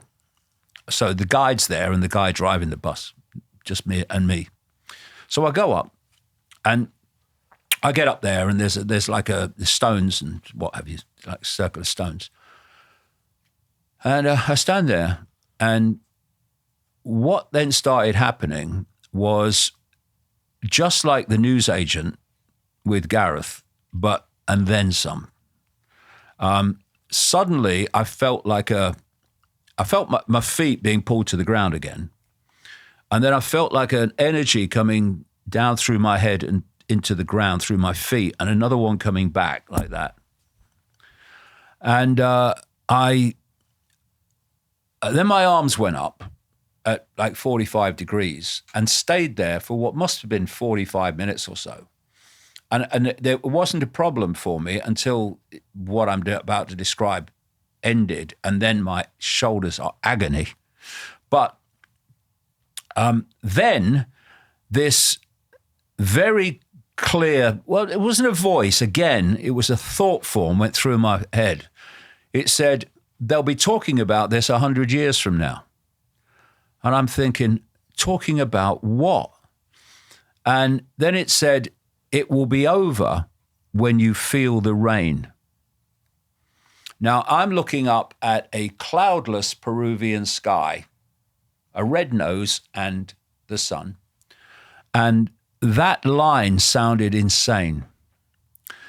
But anyway, what happened was the energy started building up and building up and building up and building up to the point where I'm shaking, trying to hold it.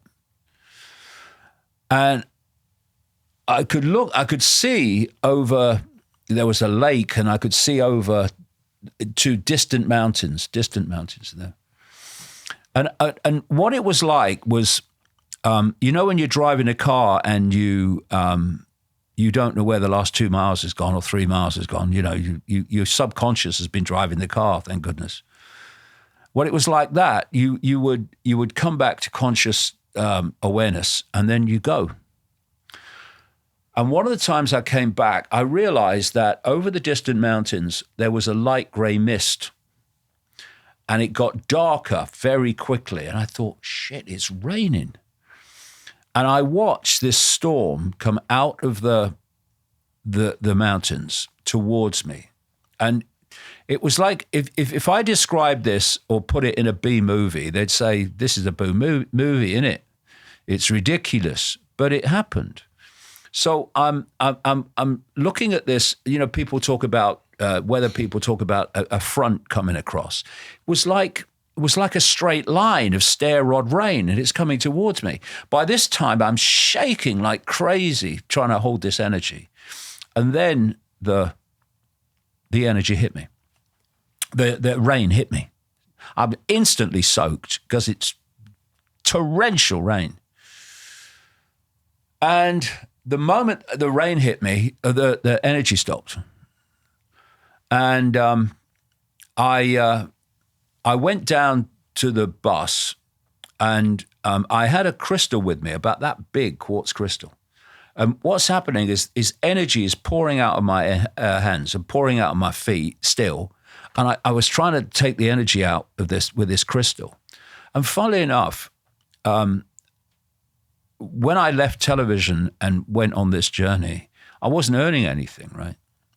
So I was depleting my resources, shall we say. And I went to Glastonbury, this spiritual center with Glastonbury tour and all that stuff. And I walked in, this is just before I went to Peru. I walked in, and it was a crystal shop.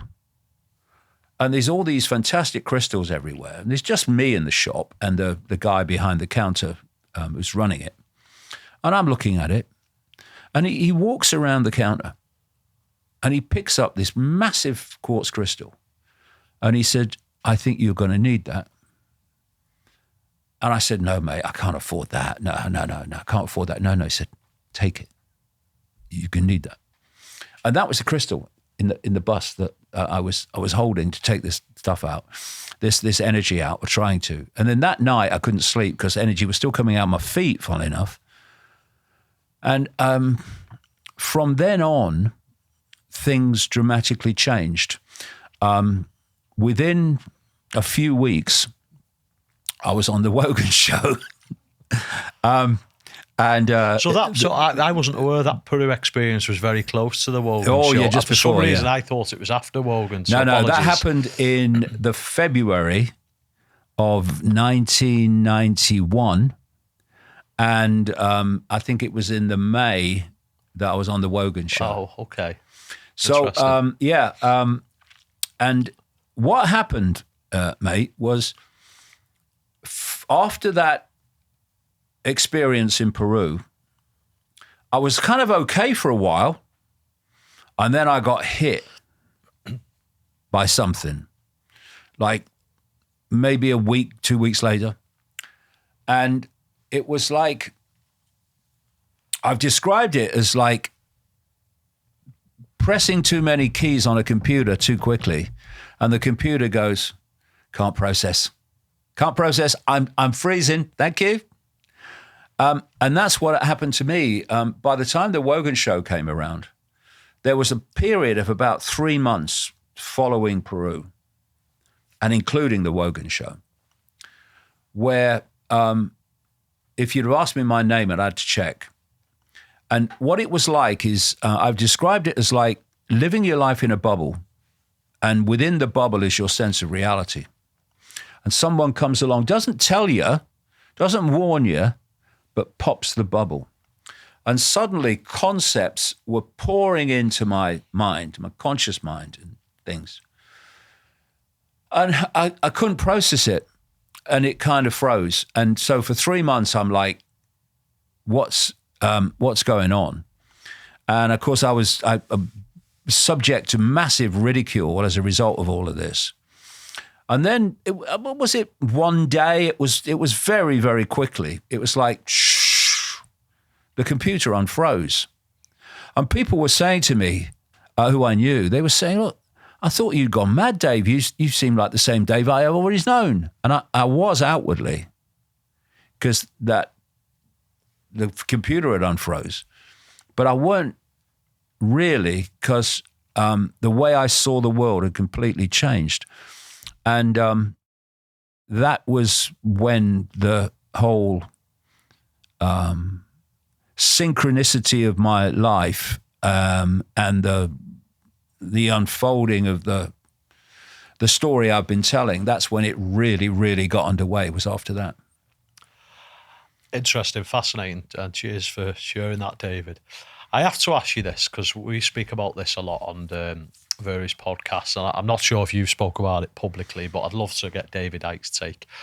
The Great Pyramids in Giza, how do you think that they were constructed, and do you think they have any ties to, you mentioned earlier on about the ancients and obviously the satanic rituals, do you think the pyramids were there before civilization, or what's your verdict? Well, I think they're much older than the official story.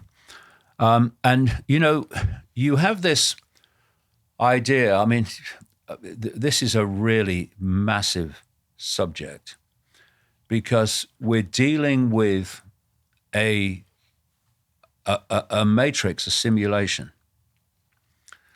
And it's not reality as we experience it. We experience it as a physical reality. None of it is real. And I explain in the books and the roadmap how we interact with it and why it's not real.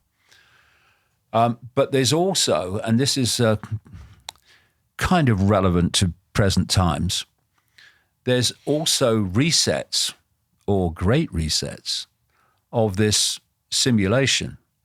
It's like resetting a computer program, because that's basically what this is. And so, first of all, you're not dealing with the physical. You're dealing with with information encoded into energy in the form of frequency, which we are decoding into what we think is reality. One of the things that really became clear to me is that this explosion of technological and AI and computerization is a technological version of exactly the way the Matrix works. It's a technological mimicking of it. And so what you have, I mentioned this earlier, so in this room, you will have a Wi-Fi field. And we can't see it because it's outside of visible light. But if you get a computer, it will, you can log it in, tune it in to the Wi-Fi field, and however you encode it, it will pick out part of the Wi-Fi field and put it on the screen in a totally different version of how it appears in the Wi-Fi field. So you look at the internet and it's graphics and words and videos and pictures, but that's not how it appears in the Wi-Fi field. It's encoded information in the Wi-Fi field, but it's decoded onto the screen. We are creating reality in exactly the same way. What is our computer? This. I've been calling the human body since the 1990s a biological computer. And first of all, we think that the biological is natural and the technological is human-made or made in some way. Well, how do we know that? How do we know the biological is natural? We take it that it is because that's what we're told it is. But how do we know that? The only way you can know it is to get something that is unimpeachably, unquestionably natural to compare it with. We don't have that. We have the biological, and we're told it's natural. But I can tell you that this cult does not treat the biological as natural. It treats it as a very advanced form of technology, right? Because it's a matrix. So you've got this biological computer, and it is encoded with various traits. This biological computer is what is decoding the equivalent of the Wi-Fi field, the information field of the matrix, it's decoding it into this reality. And that sounds fantastic. How can that be? Okay, I'm saying that this is a software program that's encoded to decode the matrix, and that this also carries, I call this the body program, it also carries psychological programs. So that sounds fantastic. Okay, well, let's have a look at this. When's the last time people remember breathing? The last time they were out of breath? Do we say, hold on, just quiet a minute, I've just eaten something, I've just got to focus and digest this stuff? No. The body is functioning to our conscious mind unconsciously in fantastic ways, second by second. You go into a cold room, it will react to that. You go into a warm room, it will react to that. All the time, the body program is responding to its environment because it's a program that's encoded to do that. Is it so fantastic, therefore, that there is a psychological program running through the body and the brain, which is dictating our behavior and sense of reality, big absent, consciousness, the true I, which is consciousness is the true I, the infinite I. We think we're human, that's just the vehicle. Consciousness is what's having the experience. And so consciousness, if we awaken to consciousness, this is what awakening is, can override the program running through the body and can change it. It's what we call awakening. People say, I kind of woke up and the world looks different. Yeah, why? Because you've gone beyond the body program. That's why. The body program's been feeding you your sense of reality. So if you only stay and on the level of the body program as opposed to expanded states of awareness, which anyone can do, then your thoughts and emotional responses are not yours. They're the body program. This is why, so many, wherever you go in the world, different cultures, different religions, whatever, people tend to respond the same way. This is the body program reacting. Reptilian brain, fight or flight. That's a psychological response mechanism. It's running through the body. You can override it with consciousness. The idea of the matrix and that which controls the matrix is to stop you making that expansion of awareness so you can override the program. So how does the program work? Well, this is mainstream science.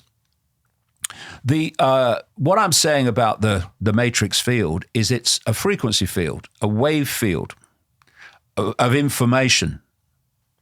And it's an interactive wave field in the sense of just like the internet can affect our perception, we can post things on the internet and affect the perception of the internet, right?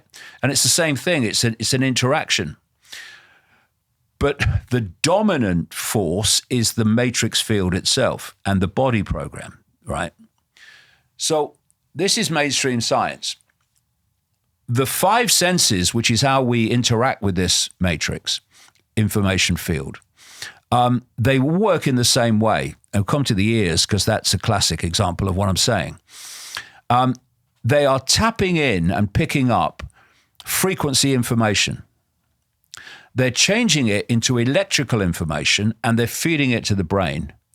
And there's different parts of the brain that specialize in decoding different senses. The visual part is in the back here. And then the brain puts together all that information into a sense of reality. And therefore, this world that we think is external to us, and I grant you it looks like it, is actually all going on in here. And why is that fantastic where is the computer decoding Wi-Fi? Inside the computer. We just see on the screen, we observe what's going on inside the computer. And so the world that we think is external to us is all going on in here. And therefore, how can we experience a physical world? Because what the brain does, it creates a holographic decoding of the matrix field. And you know, you can see today how far, even in our human reality, holographics has got. You've got ABBA in their prime, holographically doing a show in London, selling out, and they're just holograms. You see people doing duets with dead people, but it's a hologram of the dead person, and you can hardly tell the difference. So this is a holographic reality, and you've got more and more mainstream scientists saying, not only it looks like this reality is holographic, they're also saying it actually does also look like it's some kind of simulation. It's more and more mainstream scientists are coming along with that. And so this is a very long explanation, and why it's no good me talking in the mainstream media. No, I'm banned from the mainstream media, but it's no good me talking in the mainstream media in a 5-minute interview, because where are you going to take it? You know, in a long form like this, we can take it somewhere. And so when you ask me about pyramids, after what I've just said, the nature of pyramids takes on and anything else physical takes on a completely different version of reality. Now, if you are at a level of awareness that understands how all this works, and you understand how you can manipulate it, you are not actually creating a physical pyramid. You're creating an information field that the brain body decodes into a apparently physical pyramid. It's not actually real. And I've been to the pyramids. They feel real. Everything feels real, but it's not. And quantum physics has increasingly confirmed that it's not. I mean, we're told that the physical world is created by atoms. Atoms are freaking empty. They're empty. They're empty space. There was a great line describing an atom that if the nucleus, because what an atom is, for people who haven't come across this stuff, it's a nucleus, so they say, being orbited by these electrons. That's what it is. There's no physicality to it. But this line says that if you take the nucleus to be the size of a 10-cent piece, then the atom would be the size of a baseball stadium. And everything within it is what we perceive to be empty space. It's not really empty space, but to our reality, it's empty space.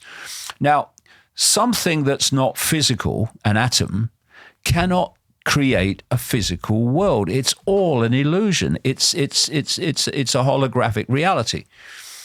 And so from that perspective, everything changes, including how did they build the pyramids? Well, how did they build the pyramids? It depends on their level of knowledge of how reality works. It may be that they built them. Well, how didn't they build them?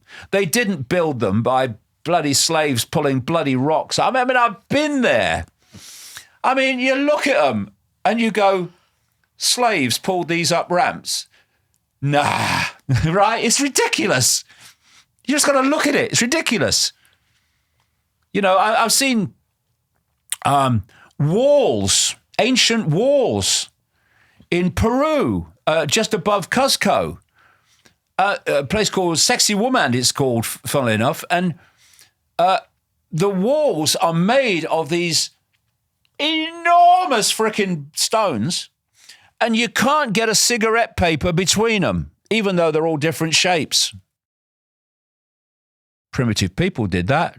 Nah, right? Okay, so they could have understood reality to the point where they could understand how sound can levitate rocks.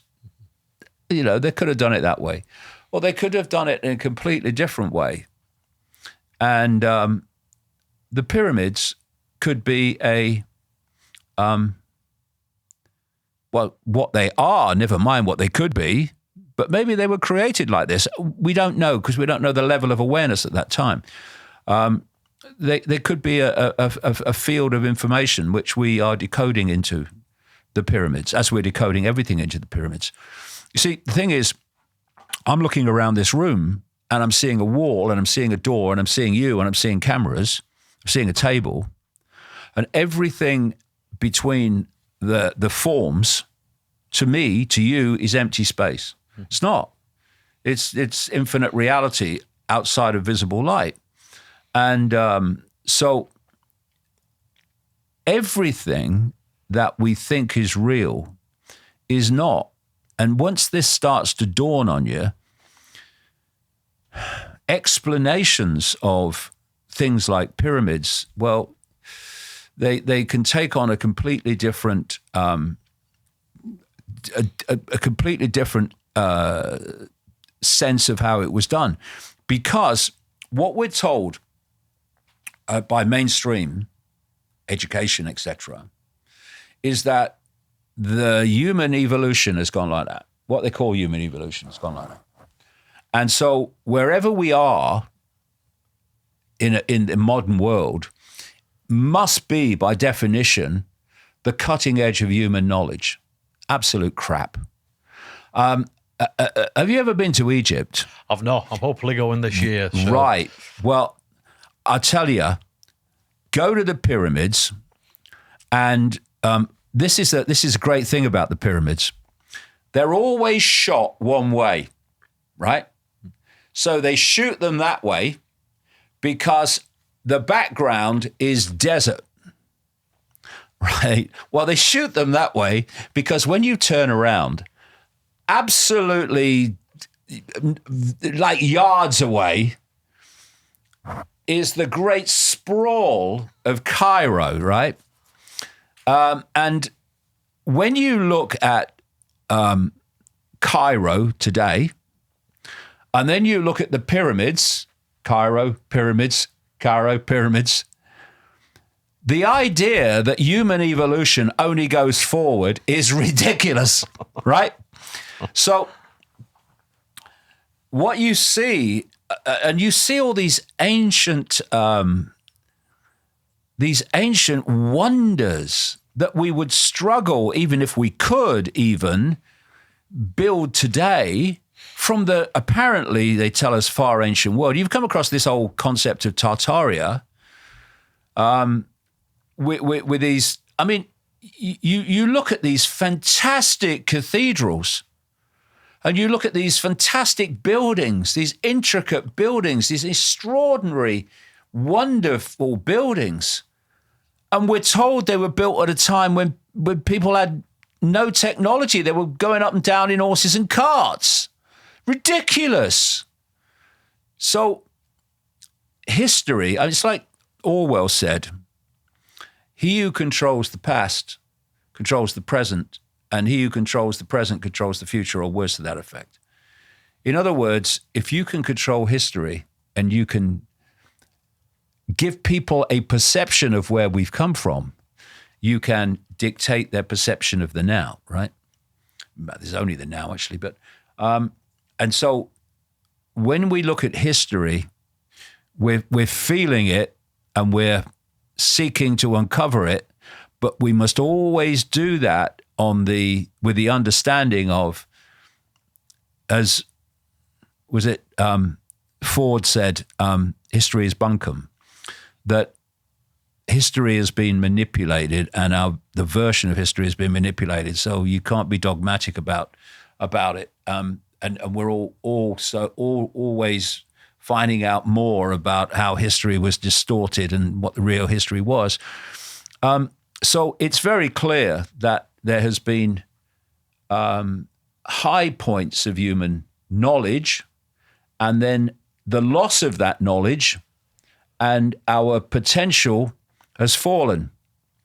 And we are not even now at the cutting edge of human possibility. That's happened before, and that knowledge has been suppressed. So how they built the pyramids, it depends what level of knowledge they had, and for sure they had a greater knowledge than we have now. I concur. We're coming up to the 3-hour mark here, David. So I'm going to just say some names to you, and hopefully you can give a couple of sentences. I'll give you a heads up. You're probably not going to like these people, so it should be interesting to see your feedback. So we'll kick it off. Donald Trump.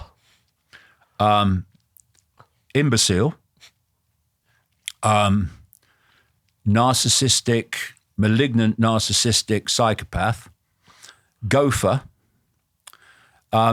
Donald Trump, I'm seeing people in the so-called alternative media who are saying, as Trump trashes the world on so many levels, that he's bringing down the globalists.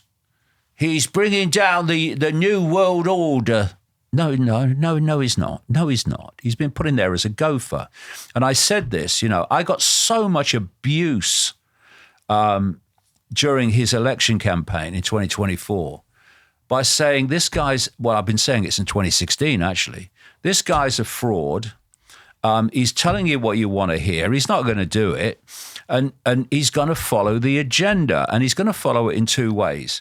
His job, and why they've put him in there, is to trash the old system and to facilitate the replacement of that system with the AI digital dystopia. That's why, at the same time that Trump is trashing the world system, he is surrounded by AI oligarchs like Musk and Andreessen and David Sachs, his AI czar, and Peter Thiel, and all these people. Sam Altman, Larry Ellison, all these people. These are the AI oligarchs. And he's surrounded by them, and he's facilitating them and making it. He doesn't want regulation for AI or nothing. So he is sitting there as a gopher, nothing more, at this point where he's trashing one system to allow the other one to come in. And, they have this thing I call creative destruction, which he's fundamentally involved in now. And what that is I coined a phrase back in the 1990s, problem, reaction, solution. Create the problem, get the reaction, do something about the problem, and then offering the solution to the problems you've created. That's going on all the time. Create the problem or the illusion of one, and get the reaction, what they're going to do about it, and then you offer the solution to what you've covertly created and blame someone else for, and that takes you further and further along the road to this dystopia of centralized control. And the other technique that goes along with that, I've called the totalitarian tiptoe. You start at A, you're going to Z, you know you're going to Z, you know what the end goal is, but if you go too quickly, people look up and go, what's going on? What's happening? So you go as fast as you can, but not so fast you alert too many people. Well, until recently. And so you have this creative destruction. You go to your goal in segments and in a sequence. So the whole sequence of if you look back through this period of this cult, which goes way back, has been the centralization of power. The more you centralize power, the fewer people have more control over the many. So you start off in tribes, then you pull the tribes together and call them countries. Now in the European Union and the BRICS grouping and all these things, you have all these countries grouped together. It's all centralization of power. And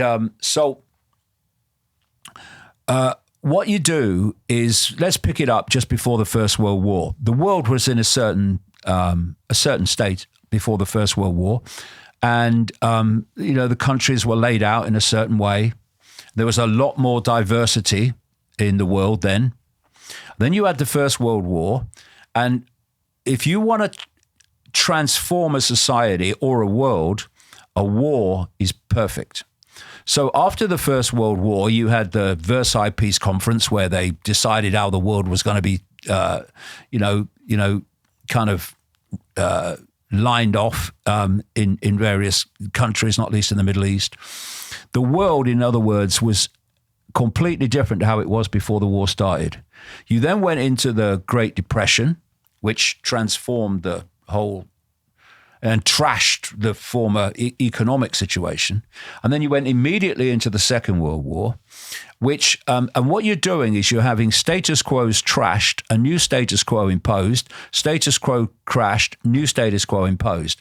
And so at the end of the Second World War, the world was completely different to how it had been at the start of the century. And you had the Bretton Woods Agreement, you had the creation of the World Bank and the International Monetary Fund, the United Nations, big global centralizing body, the World Health Organization, all these things.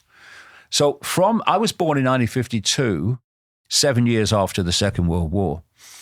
And from 1952, pretty much to very recently, the system has basically been the same. They're calling it now the rules-based international system. It's the way it works, economically, all of it. But if you're going to bring in this AI-human fusion, that's absolutely total control, even of what we think, and this digital system, then if there's a status quo that ain't moving, you ain't going to do it, because you can't bring in something and replace something that's not moving. So you have to keep trashing this system in the sequence so you can bring in the next one as you go along your goal to total AI, human thought-controlled hive mind dystopia. And Trump is trashing this system. And naive people in the alternative media, Alex Jones and others, are saying he's bringing down the globalists. No, he's not. He's trashing the old cult system so the new cult system can take over. And that's what Donald Trump is doing. And he's a gopher. He's you talk to people who and listen to people who've known him. The man's an imbecile. He has no idea what he's doing, but he's arrogant enough to think he does, which is a hell of a nightmare combination. And so what we're seeing is, what's happening in Iran and the Straits of Hormuz and the oil and his tariffs and all of it, he's trashing the old system, and that's what he's been put in there to do. And the reason MAGA are leaving his support for him, there's still a few extremists, but much of it is gone, is because what he said he would do, he's doing the opposite. And I frickin' told them that he would do that through his election campaign, and all I got for that was abuse. You've unpacked that perfectly. I'm just conscious of time, David, okay. So I'll just reel off the names. Okay. I'm just summarising like a couple of words. A bit more on Trump. It was a bit more on Trump because he's very significant currently. But yeah, I'll keep it short for the others. Yeah, no, I love it. I wish they had more time. Elon Musk. Total con man. He's one of the AI oligarchs that is around Trump. He is not a genius. He's another gopher. He's another front man. All these AI oligarchs are front men. The real power is in the shadows. The idea that Elon Musk is running his companies, it's a freaking joke. So you are posting on X like machine gun fire all day, every day. You are running all these bloody companies, and you are playing computer games or paying someone else to win for you. And then you tell people in interviews that 80% of your time is spent on design and engineering. I mean, hello, he's a con man. And I quote in the roadmap, an employee who says he's a monster, who's taking him to court, who worked at Tesla, quite a high level, who's saying the guy came into Tesla about once a bloody fortnight. We never saw him otherwise. You know, the idea that he's running those companies, he's a front man. And he's, if you notice, what he started saying, because he was positioning himself, AI could be the end of humanity. We could be summoning the demon. Yeah. Have you seen X now? Have you seen Musk's post now? Have you seen what Musk is saying now? He's the biggest promoter of AI you can imagine. So what happened? What happened, Elon, to the end of humanity? He's just a con man. He's a liar, and an extraordinary liar, actually. Be interested how you answer this one, because I think it's an absolute travesty that you have never appeared on his show. Right. So, Joe Rogan. Joe Rogan, not very bright. And what you have to ask is how someone who has a kind of reputation of questioning the system and all that stuff, how come he has the most unbelievably massive contract, hundreds of millions, with Spotify and other platforms as a result of Spotify? Someone who gets that level of income for doing a podcast ain't anything but what the system wants to be in place. He did that softball, pathetic interview with Trump just before the election, then endorsed him. Now he's saying, "Whoa, he's not doing what he said he would do." You know, I was telling you that, but you wouldn't have me on to say it. But I was telling you that he weren't going to do that. But oh no, I mean, you see in the news and stuff, it says, "Oh, Joe Rogan says." Well, who fricking cares, right? The man is seriously not bright, and so he has facilitated the very election of someone he now says, "Oh, what's he doing?" And you know, it's extraordinary that someone who's had a podcast since 2009, who supposedly talks to alternative people, not only has he never talked to me, he refuses to have me on since 2009. And I've had people who've been on his show who said, "What do you mean you've never been on the Rogan show?" I'll call him, never hear another thing.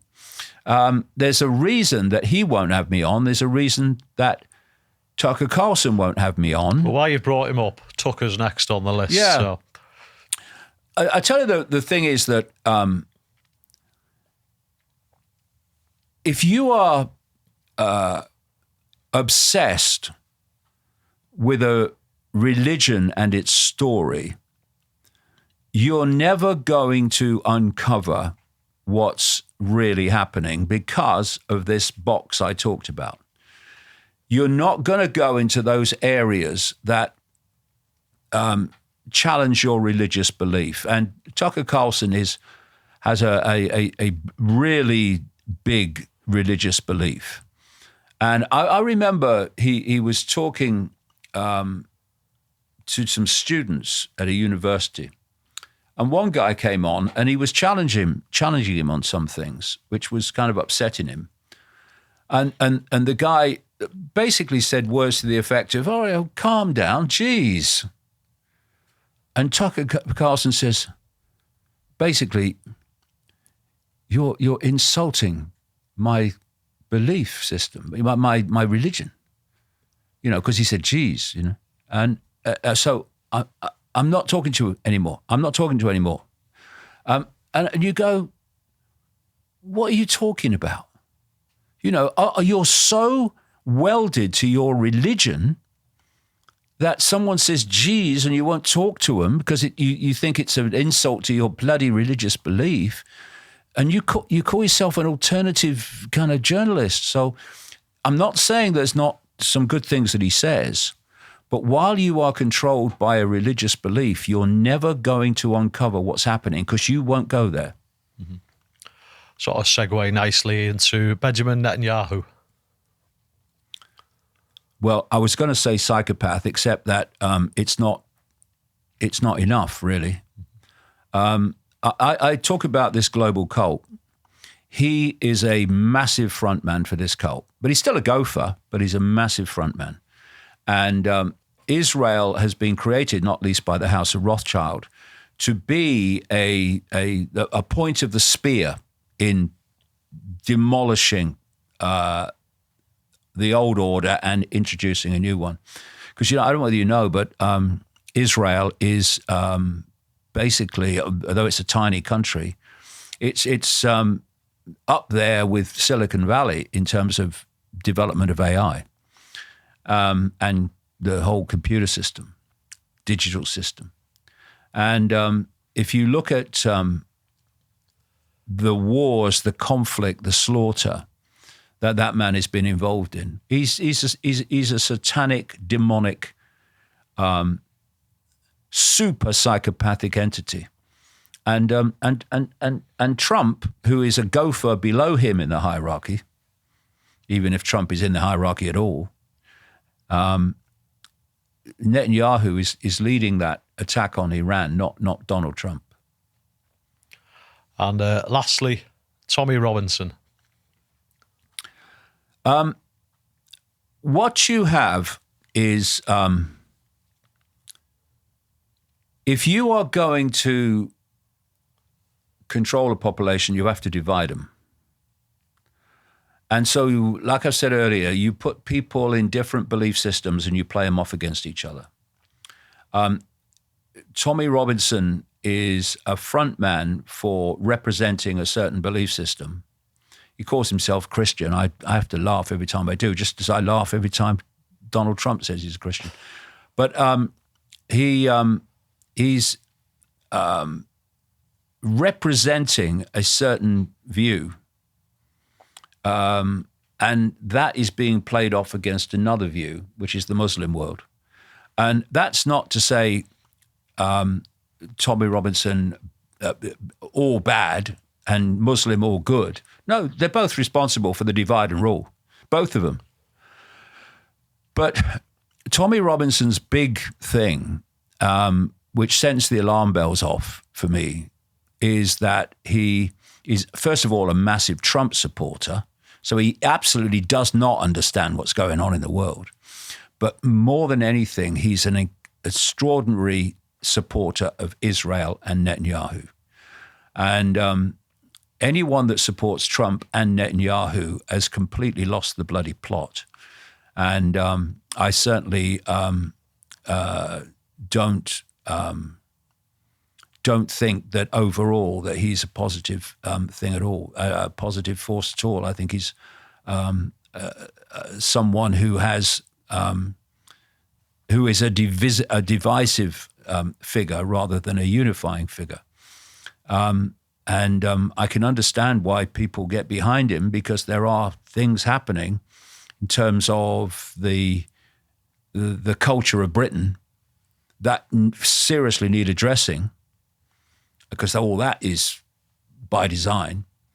But the way he goes about it, I don't support that. Fascinating.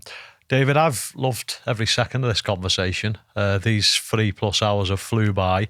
I do have one more question that we ask all our guests. But before I do that, obviously we'll give another little plug to the roadmap. I've read this cover to cover. It's a fantastic read. For me personally, I think, because I've read a majority of your work, David, over the years, this is a very good way. If you're new to David's work, it encapsulates everything I feel, what we've just discussed today, and then some. I think I asked you off camera, was that intentional when you wrote the roadmap? Was that what you wanted to do? Yeah, what I was seeing is that people were, particularly since COVID, were starting to wake up to aspects of this conspiracy. But what I wanted to put together in a book, and there's an audio book where I read the book as well, is to show how what you've woken up to and what you've woken up to and you've woken up to in your own experience actually are all connected. And it's the connections that of everything from the afterlife and other levels of the matrix, to the infinity that we really are, to the way humans are manipulated and all that stuff, and why it's all connected. If you speak for long enough, the connections kind of are starting to happen all the time.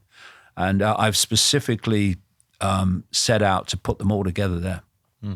And it's a fantastic read, and it's really easy digestible because you have a certain knack for storytelling where anyone can understand it. You know, you don't have to be sort of like a high IQ individual to yeah, well, that's the idea, you know. I mean, if you're trying to communicate with people, the worst thing you can do is assume knowledge for a start, because the people that have not researched what you've researched, it's like, well, what is he talking about? So you do it in simple language, not because people are stupid, but because if they haven't researched it, you have to keep it on a level that where people can understand it without being some PhD in some, you know, scientific discipline. And because the thing that you learn, the more that you learn, the more you understand about the world, the simpler it gets. You know, so much of what we call complexity is simply a cover for the simple way that things work. And, you know, you see these scientists with bloody blackboards covered in equations, you know, and people go, don't understand what that's all about. I'll leave them to it, right? Well, we shouldn't leave them to it, but what we should do is put it in language that people can understand. And you know, science has this idea that to explain reality, it's got to be complex. That's where the equations and all this stuff.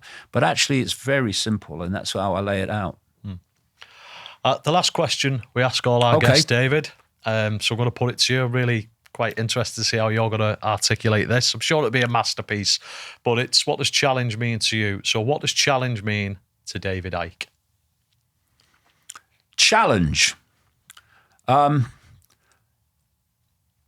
Anything. Well, I'm a Taurus. They're supposed to be stubborn bastards, and I am. So's my mum, actually. Funny Yeah, enough. is she? Yeah. Hello, Mum. You're one of us. Yeah, I am stubborn in this sense that if people tell me I can't say it or I can't do it, then I'm far more likely to say it and do it. Challenge is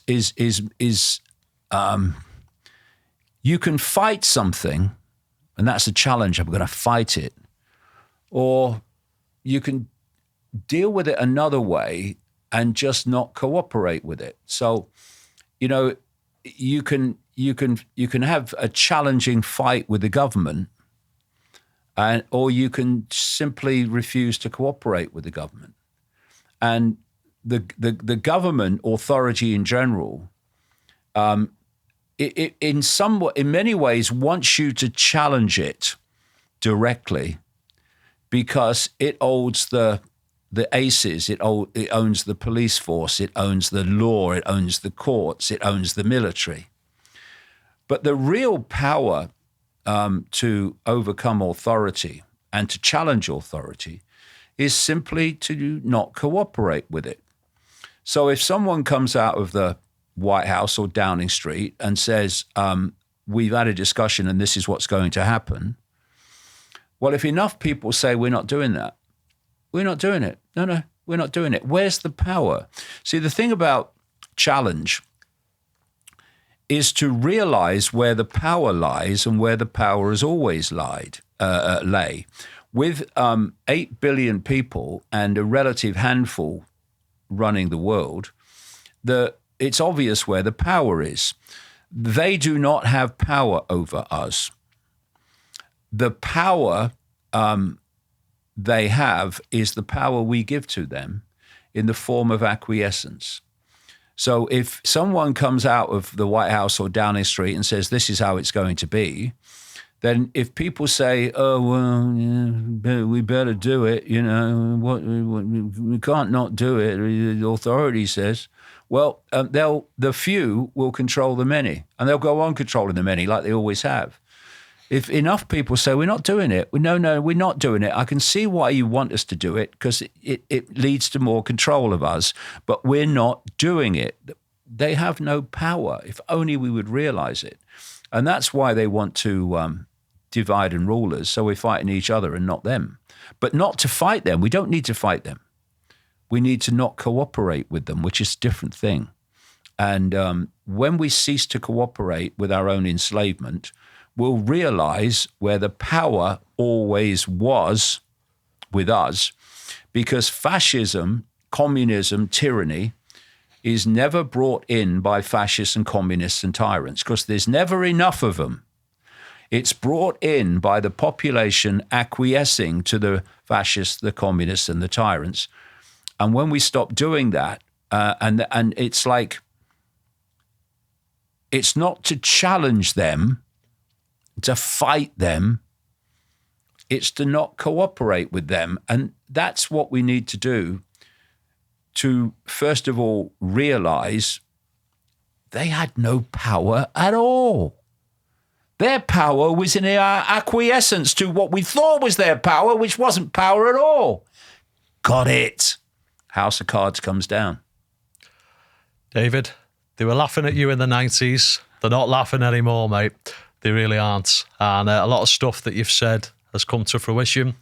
And I'm sure a lot of stuff will come to fruition even more. Thanks for coming on. Thanks for giving me so much of your time. Really great. And so much of you, mate, because I've been a big fan, admirer for many years. So it's been a real privilege to be able to do this. Yeah, so, it's been great talking to you. And, I've had a blast. So I'm glad you've come down and enjoyed it. I've been Daniel Hodges. This has been the iconic David Icke, and you've been listening to the Hodge-Cast. Take it easy.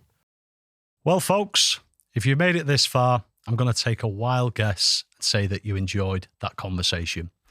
And if you did, and you want to help us keep bringing you interviews like this, I've got one small favour to ask, and it won't cost you a single penny. Hit that subscribe button. It might seem small, but it makes a huge difference. More reach means a bigger platform, and a bigger platform means bigger guests, bolder conversations, and more explosive topics to dive into. Here on the Hodge-Cast, we're all about high-impact conversations that challenge narratives, expose truth, educate, and inspire. Whether that's fitness, geopolitics, religion, science, history, mindset, philosophy, or the conversations you're not supposed to have. We'd love to have you along for the ride. So go on, hit that subscribe, and let's take the Hodge-Cast to the next level.